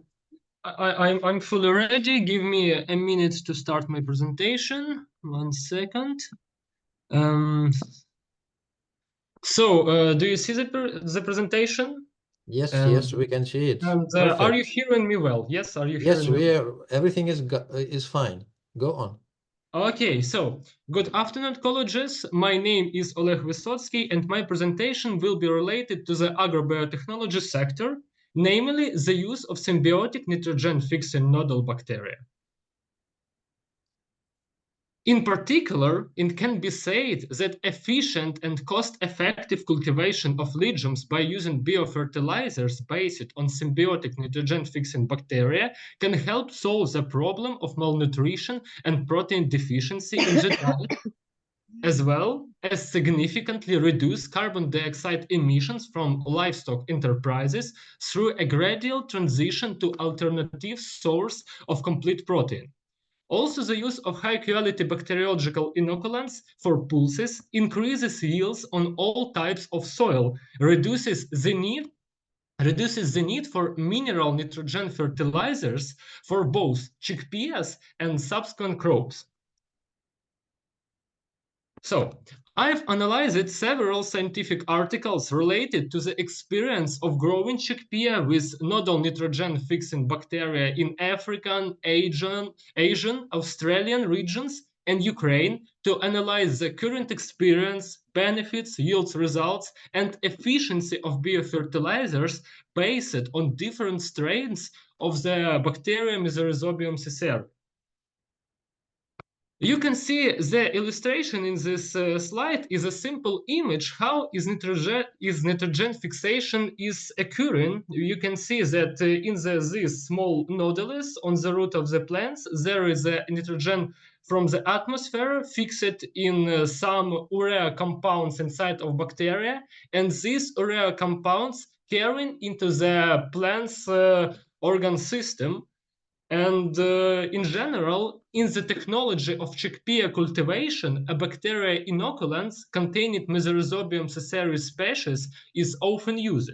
The bacteria enter into symbiosis with chickpea plants, and during it, nodules are formed on the roots of the plants in which atmospheric nitrogen is actively fixed in these small red dots on the picture.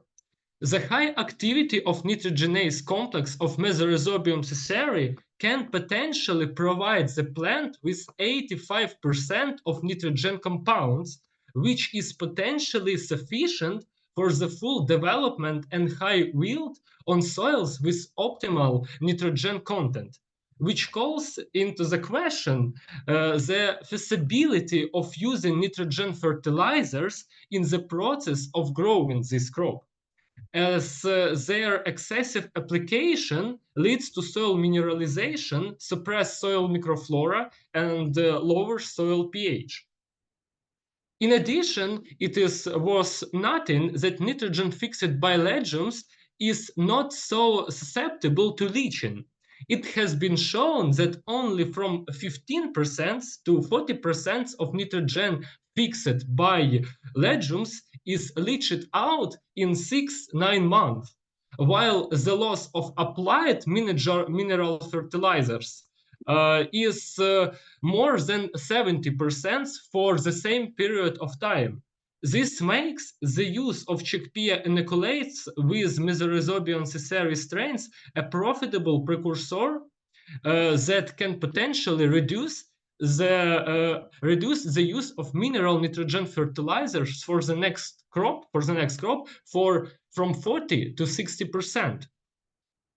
And in general, the data obtained from the studies confirm that a successful selection of Rhizobium caesare strain increases the yield on nitrogen in enriched soil from 5 to 20%, and on nitrogen poor soils increase the yield by from 20 to 50%. Depending on the concentration of other micro and macro elements in the soil.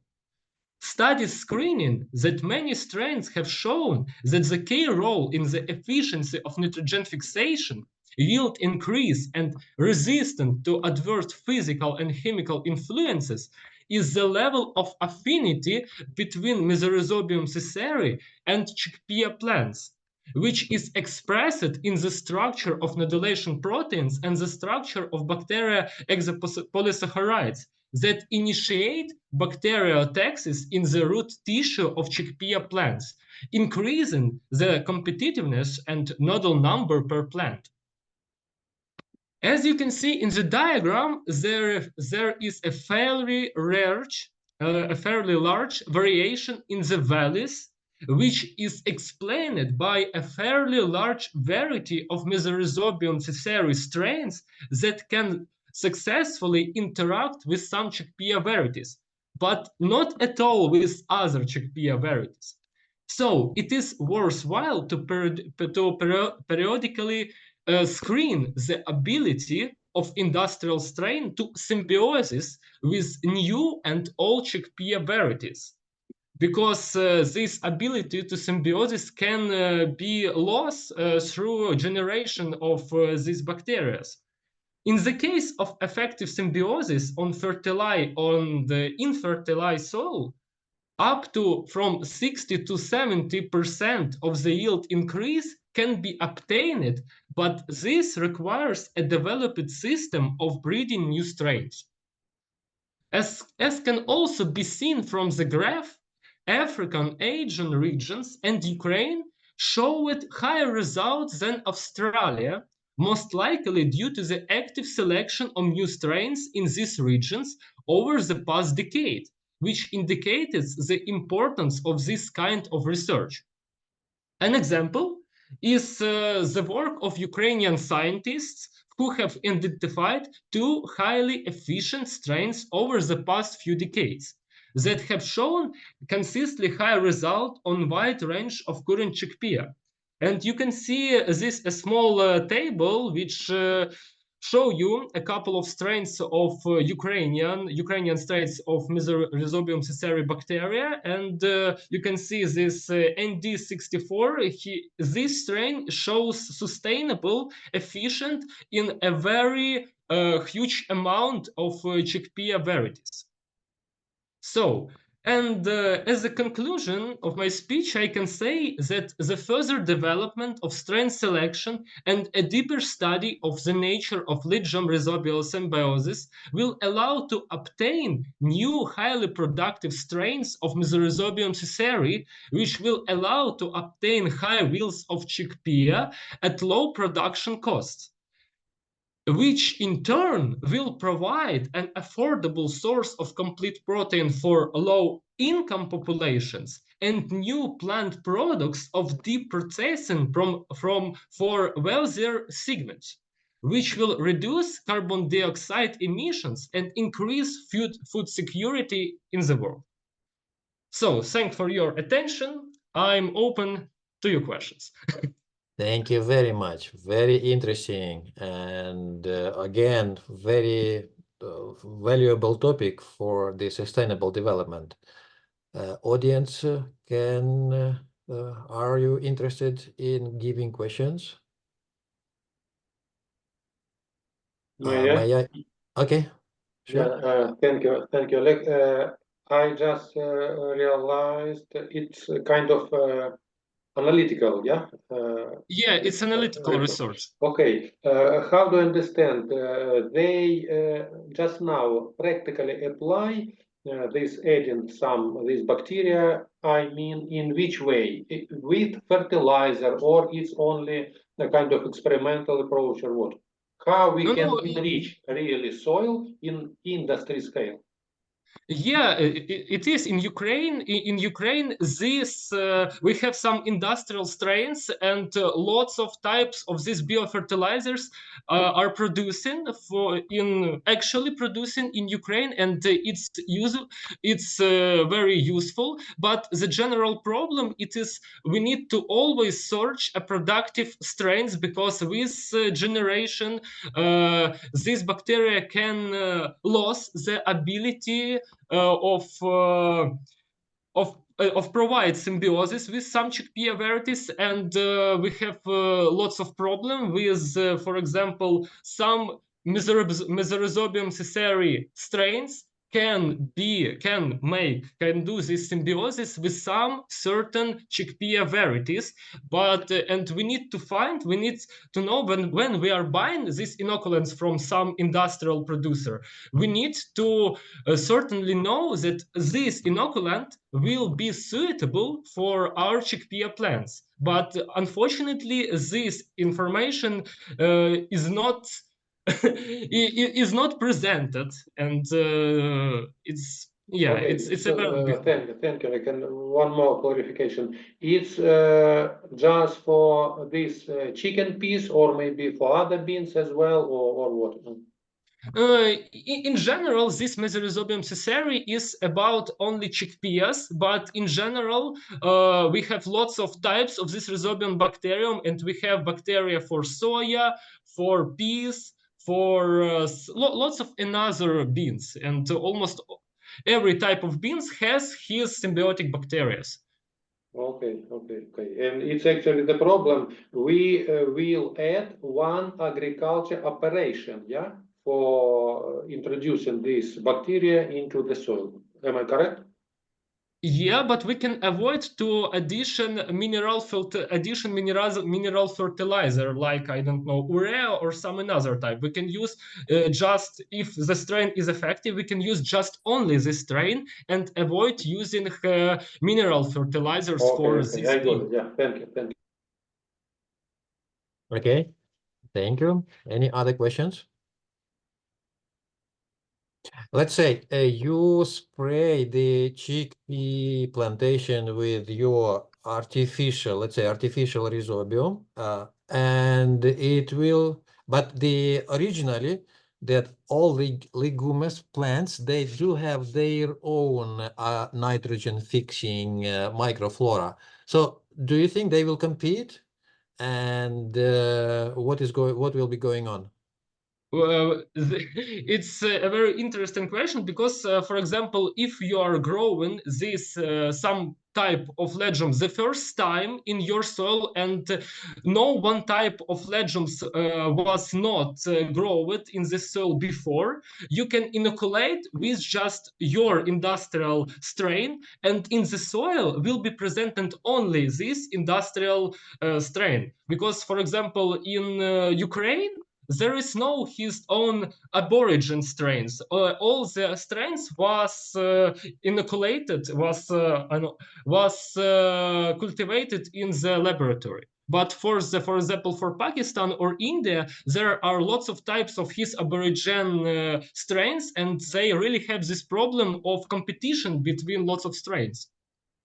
Okay, very good. Deep knowledge at your university about different subjects.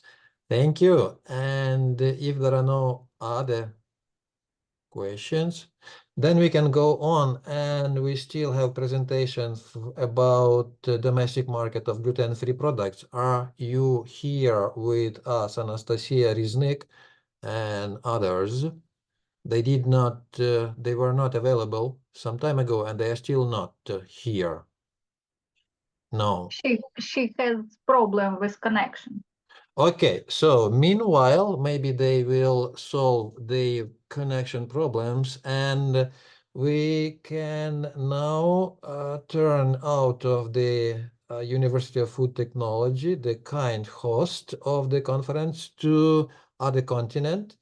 And there is a presentation from yesterday. Sorry for missing it during our busy schedule and technical problems. And now Dr. Zhanna Klishova from University of Lavras can present her talk about her module project back at the Sumy State University. So it's a combined Brazil and Ukraine all together. Zhanna, stage is yours. 1 minute, I try to share my presentation.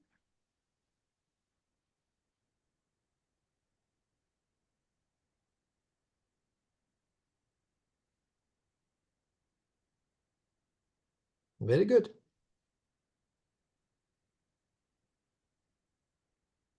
And please, yes. Perfect. Thank you. We are all attention. Hello, everyone. It's a pleasure for me to take part in your conference. I would like to thank the organizers of this event for their excellent job in making it possible at such difficult time for us all. I would like to thank the armed forces of Ukraine for defending our country. I would like to thank all of good people from all the world for their generous support. I would like to tell about adulteration of products and sustainable development, European experience in dealing with the problem. Our research projects are supported by several grants from a European Commission, includes Circummed, Erasmus Jean Monnet program, and Escolab. What is adulteration? Adulteration is a deliberate action of producers to mix chemical compounds in order to increase profitability with low quality product. Sustainable development is dependent on human health, which in turn to depend on food and medicines. The most counterfeited products are meat, dairy, and coffee. Meat can be adulterated by transglutaminase, water, phosphates. Phosphates is used in meat industry to improve the water holding capacity and emulsion stability of meat product. This is piece of meat which we bought in our local shop back in Sumy. As you can see, after some time in refrigerated, the color of meat is a bit strange. We don't know for sure why, but we think that meat was produced from small pieces using enzyme, sometimes called meat glue. This is transglutaminase. In Ukraine, the meat producers are not obliged to inform the customers about the usage of transglutaminase in their product.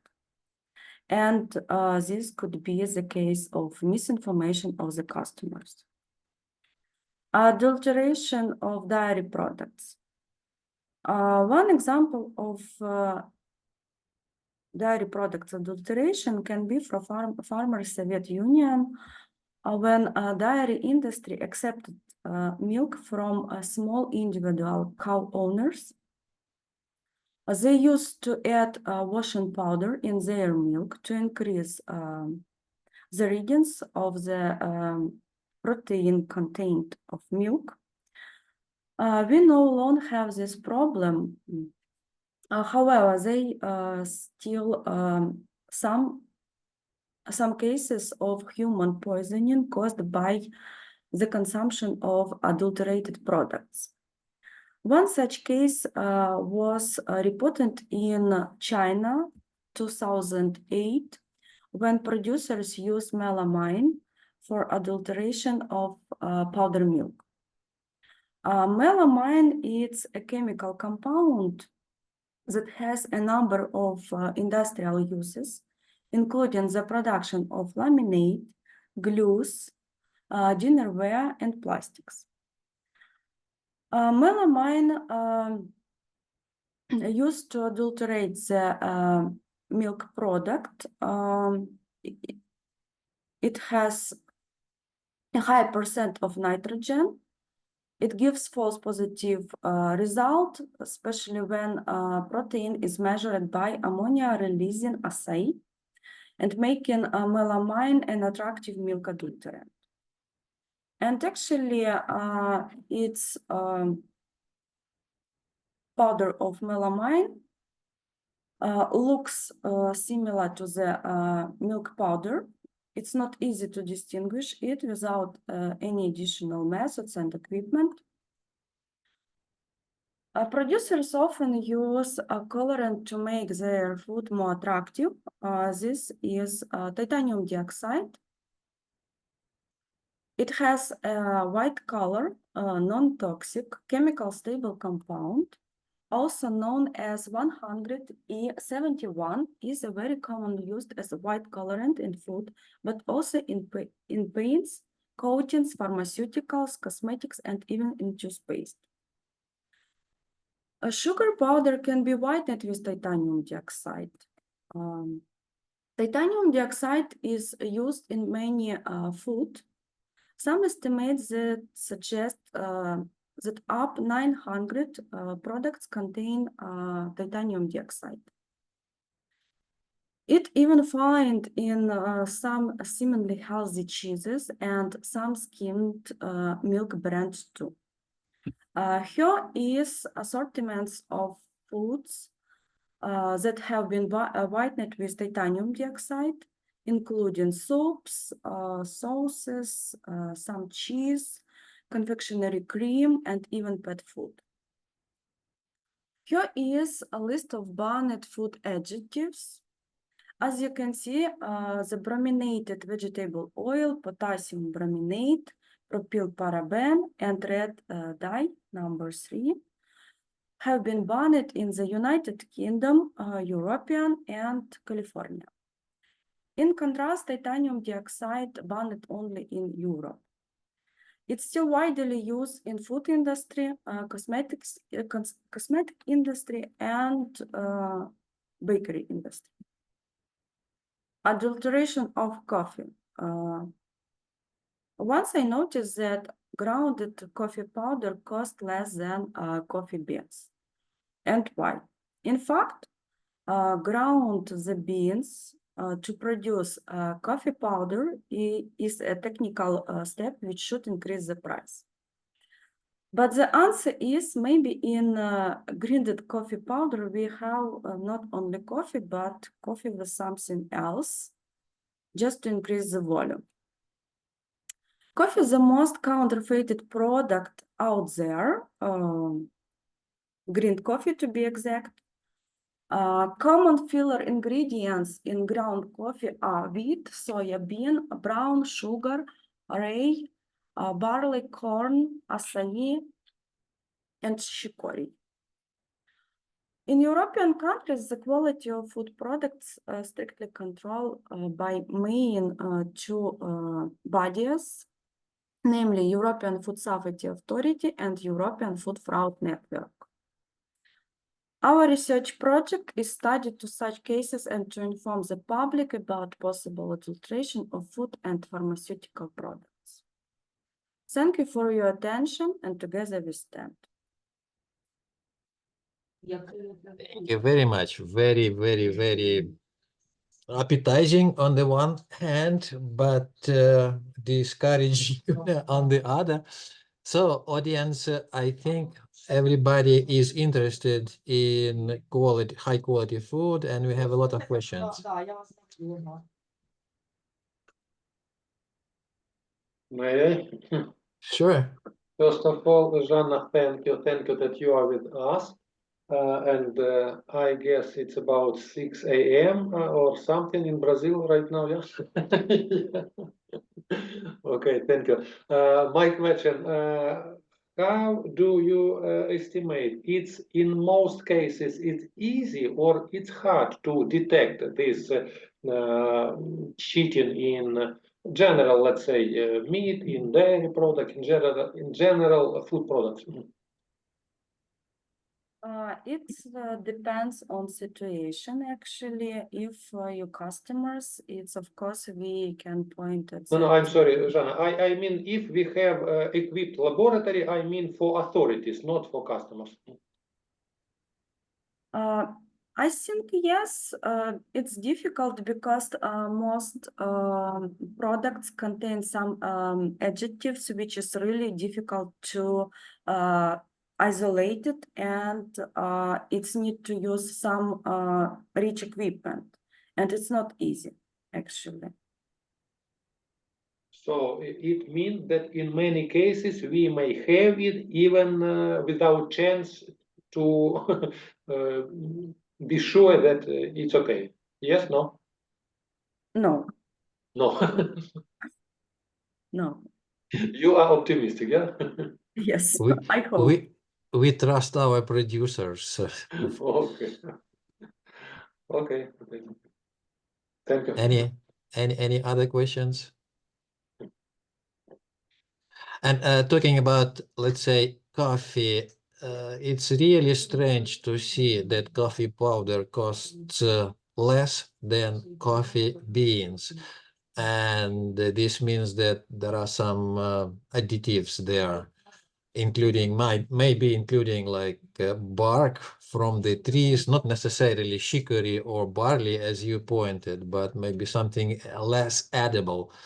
But anyway, it's good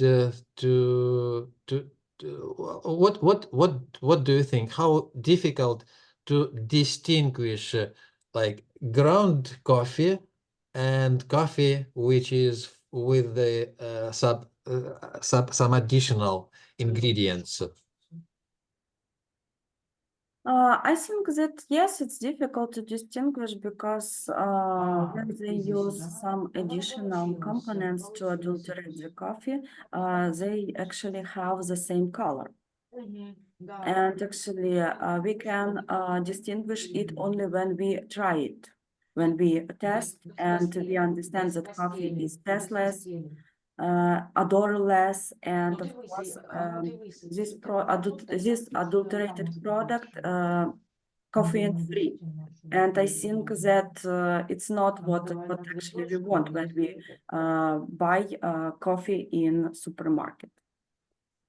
Okay, thank you. Any other questions? That's such a topic that everybody is interested, but maybe everybody is already hungry. I only can add that in that project, because this is project from Suma State University and Brazil, and university in Brazil, we talking about how easy it to distinguish adulterated product and the native product without, let's say, anything additional. So we have in that project so-called training, and in that training we are going to learn how easy to distinguish, let's say, powder, if it is sugar or sugar with the titanium dioxide powder. And for this, we already bought titanium dioxide in powder, and I even tried to make tea with the powder, but to whiten it, and I drank it, no problem so far. I'm still alive.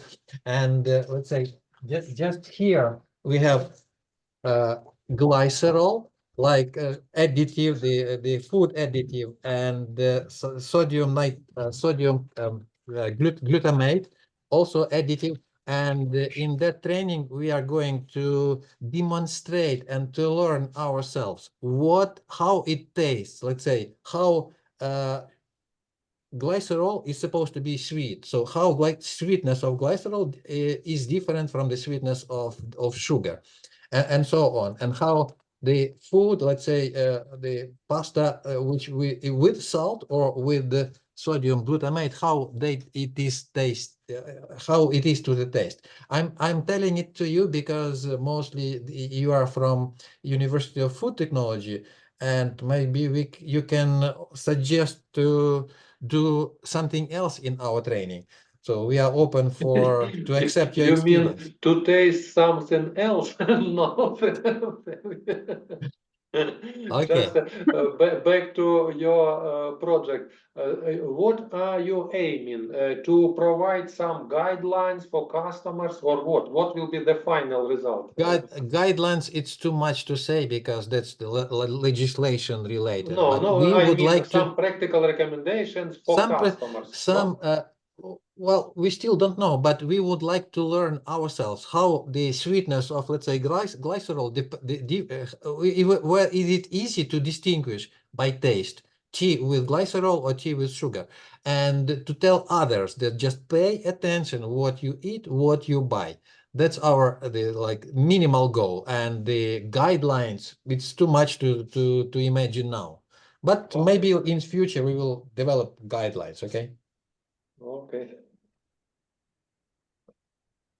Okay, dear audience, dear presenters, Zhana, thank you very much. If there are no questions, then we can still think about or formally ask about the presentation which is left about gluten-free products. You are not here with us? No? Then thank you very much, and we are so much disciplined now that we are well in time, even ahead of time. We can make a round table discussion about our subjects, or we can. What is your suggestion? Any subject to discuss? For instance, about nanoparticles. That is such a good subject to discuss, and we have a lot of things to discuss. How they are produced and how they can be used. First of all, I want to support our moderator. Thanks all of our speakers, and thanks to our strict moderator. You see, it's the first section over the conference. We finished before the schedule. It's very nice. Thank you, really, and thanks to all of us. Yeah, actually, I just before the maybe brief discussion, I will remind you that at 2 p.m. We have the next couple of sections. It will be European studies and the last section on Russian aggression and the consequences. And after our discussion on this section, we will turn on poster presentation, these slide shows, and you will have opportunity to see. Actually, we have a lot of posters in these sections, just technical this information. And now, Sergey, please. Okay, about the discussion, I can see here Alexander from Spain is still present. Thank you for being with us all the day. And I remember your presentation, and I remember that you work with the maritime industry or the Sea Life Institute or university. So, and talking about the contamination of hulls of ships and other underwater equipment with the mussels and other organisms which are connected tightly to that. And it's a big problem in maritime industry and shipping industry. Talking about the biology of those mussels which are connected to these holes, they use so-called polydopamine as a glue to attach to almost any surfaces, including unattachable surfaces like Teflon. So okay, we are trying to use that gluing property of polydopamine, let's say, to immobilize our nanoparticles on specific surfaces. That's a project is going on. I cannot disclose. But my idea is, what if somebody studies the mechanism of attachment and not in order to use attachment capability of polydopamine, but to prevent attachment. If if you study the mechanism, then you can maybe find a antidote to prevent to spray something that they don't attach any longer. So that can be a good idea. I think how good idea, I don't know, but you can discuss it with your colleagues at your institute. And polydopamine, that can be really good subject for future. Thank you very much. I have noted the name polydopamine. Okay, thank you very much. I just wanted to emphasize that we propose to use smaller size modular devices which can be repaired and can be moved in a very simple way. So to my mind, this is more a problem to some huge devices that it is hardly to install, hardly to uninstall, and which costs very high prices. And our devices are small and some meters in diameter. So I think this problem, of course, exists, but not so acute as for very long sizes devices such a way. So thank you very much. We will discuss it, of course. Okay.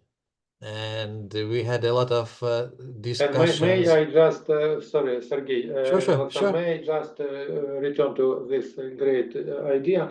Now, Alexander, do you really, we are ecologists, yeah, we are in renewables. I mean, do you believe in industrial future of your approach? Let's say in 10, 20 years, or how do you assess?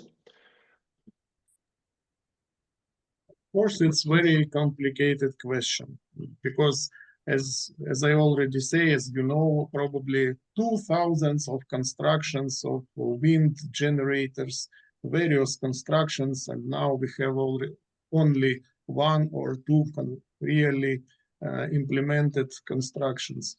So many projects stays only a project, and it is very hard to say. But I think that underwater devices will be used more widely in the future. It's true 100%.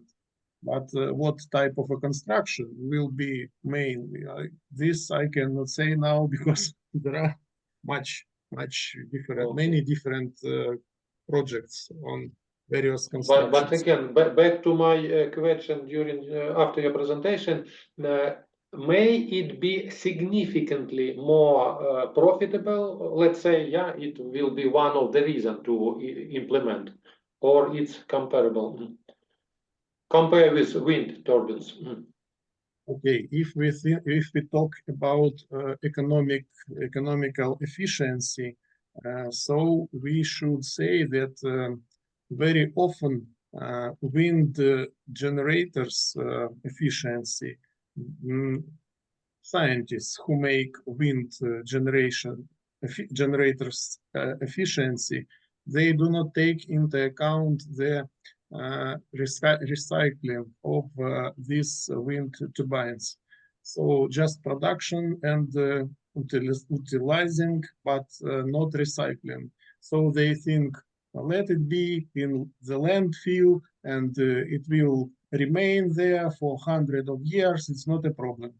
But as for me, as for our group, it's a strong problem because the blades of wind generators become as much as 150 meters, 170 meters, and they are made of very, very strong composites, and they cannot be recycled for the moment. So this is very hard problem. What to take into account when you prove your economic efficiency? If you take into account recycling process, so the efficiency of traditional wind generators go down. Okay, may I comment a little bit? So the harvesting energy process and efficiency of it depends on the amount of energy available. And if you compare amount of energy in wind in air and in water, these are not comparable things because we do have a lot of much more water in quantities on Earth than air. And then air is much thinner, water is much heavier, and there are lots of movements of water. There is huge amount of energy in the moving water. And the question is to harvest it. The technology is more difficult, maybe not yet accessible, but potentially, of course, harvesting energy from moving water is much more in future, I believe, would be much more efficient because just there is much more energy in water, in moving water. we have classical approach, hydropower plant, for example, for water. No, but this is different. We don't Okay, in this case we don't need a dam. I'm laughing. I agree. I'm laughing because Alexander got a strong proponent. Yeah, please, Alexander. Excuse me, one more notion.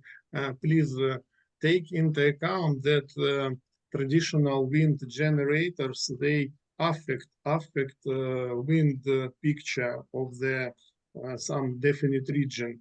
So they decrease wind, and it is not possible to use very many generators located one after other because the power of wind decreases after the first generator. And if we put underwater devices in the river, for example, in Danube River, my co-authors are from Romanian University, which is located in Galați. River Danube is here, and the flow of the river is so strong and have so much energy that it is expedient to use it for harvesting, for collecting. And if we put, for example, I don't know, 1,000 of such modules, it will not affect to the movement of the water because of the static pressure. Static pressure, just maybe it will increase a little, some centimeters, for example, it will increase the level of the water in the upper sides of the river, but the water flow will be constant in any way. So this type of energy collecting is more suitable to scale it, to install more stations one after other, not like in wind generators case. In wind generators, it is not possible. Okay. Okay, very good discussion. Now we know where we will get energy from in future. And one more general question. I'm not sure if our colleagues from biotechnology department are still here. I mean, maybe Sergey, you will share your ideas. Is it, for me, it's a real question. Is it natural phenomena, this nanoparticles formation? Because just here you see we have some contradiction. We try to apply for iron supplements or for iron nanoparticles. I mean, do you discuss this issue or it's solved in some way? No. It is not solved, and it's a controversy, not controversy, but I mean confusion rather than controversy, because there are natural how we understand the green synthesis or natural synthesis of of nanoparticles, or biosynthesis of nanoparticles. That one thing is the nanoparticles are synthesized inside the cells by the cells for themselves, and we only have to disrupt the cells and harvest nanoparticles. That's one idea. Another idea, and I think it's much more general, is to use organic compounds as reduction compounds to oxidize organic compounds to reduce, let's say, silver or copper, to produce metal out of the salt, and to make metal, make nanoparticles, to conglomerate in particles and to make nanoparticles. But it can be done already without any cells. And in the presentation, there were some pictures that it can be with the biomass or without biomass or after lysis already. And I believe that was not clear, but I believe that it was done like that the green synthesis in that particular case means that they produce organic compounds from yeast or from bacteria, and they use these to reduce the oxidized salt of the metals, like silver nitrate, for instance, to get silver nanoparticles. That's how I still don't understand why do they form nanoparticles, not just different separate molecules. Yeah, but this depends on how you define nanoparticles. What happens with metal when it gets reduced? It was salt, and now it is reduced, and it normally, like naturally, it aggregates those simple particles into more higher, like not molecules, but conglomerates of molecules, which form nanoparticles. That's the natural process. That's how I understand. That's why. Okay, I guess, for example, in human body, we only have some similarity for iron, yeah? These special molecules like transferrin, something like that. I guess we don't have such phenomena for other minerals. No, I don't think we have nanoparticles inside our bodies. That's not in the particles. That in transferrin or in hemoglobin, the iron is oxidized. It's not No, not metal. hemoglobin, but transferrin, at least one molecule contains thousands of iron. I'm not sure its form, but it's at least in one place. Yes, but it's not iron, metal iron. That's the oxidized iron. That's the iron 2 or 3 plus 2 plus 3 oxidized, which means that these are different things. But Anyway, I guess our colleagues from biotechnology department don't want to explain the situation. Okay. Okay, so the cleverest people already having their lunch, and we are still here. So maybe it's time to think about following their example. And I would like to thank very much the organizers of the conference. I really appreciate your efforts. I do understand that how much effort it takes to organize. Normally, it's not those efforts are not visible.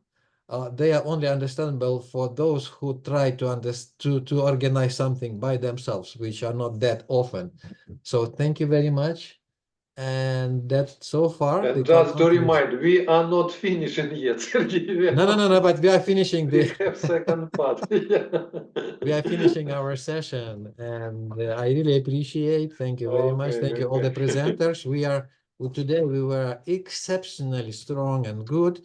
We were all disciplined. I don't know why it happened today, but let's hope that we will continue in the future. Just thanks our moderator, very strict moderator. Okay, people, really, we have a lunchtime, and I just turn on poster slideshow. If you have now or after your lunch sometime, please look through. The idea is the same. You will have 1 minute for each poster, and you may go through all of them, and nevertheless we will have all these posters on the slide on the site of the conference. It will be accessible. I don't know. Just now please enjoy your lunchtime, and just in 1 hour and 5 minutes we will be back. Okay. Thank you. Thank you very much. Yeah, See you thank back you. there here. Bye Thank bye. you.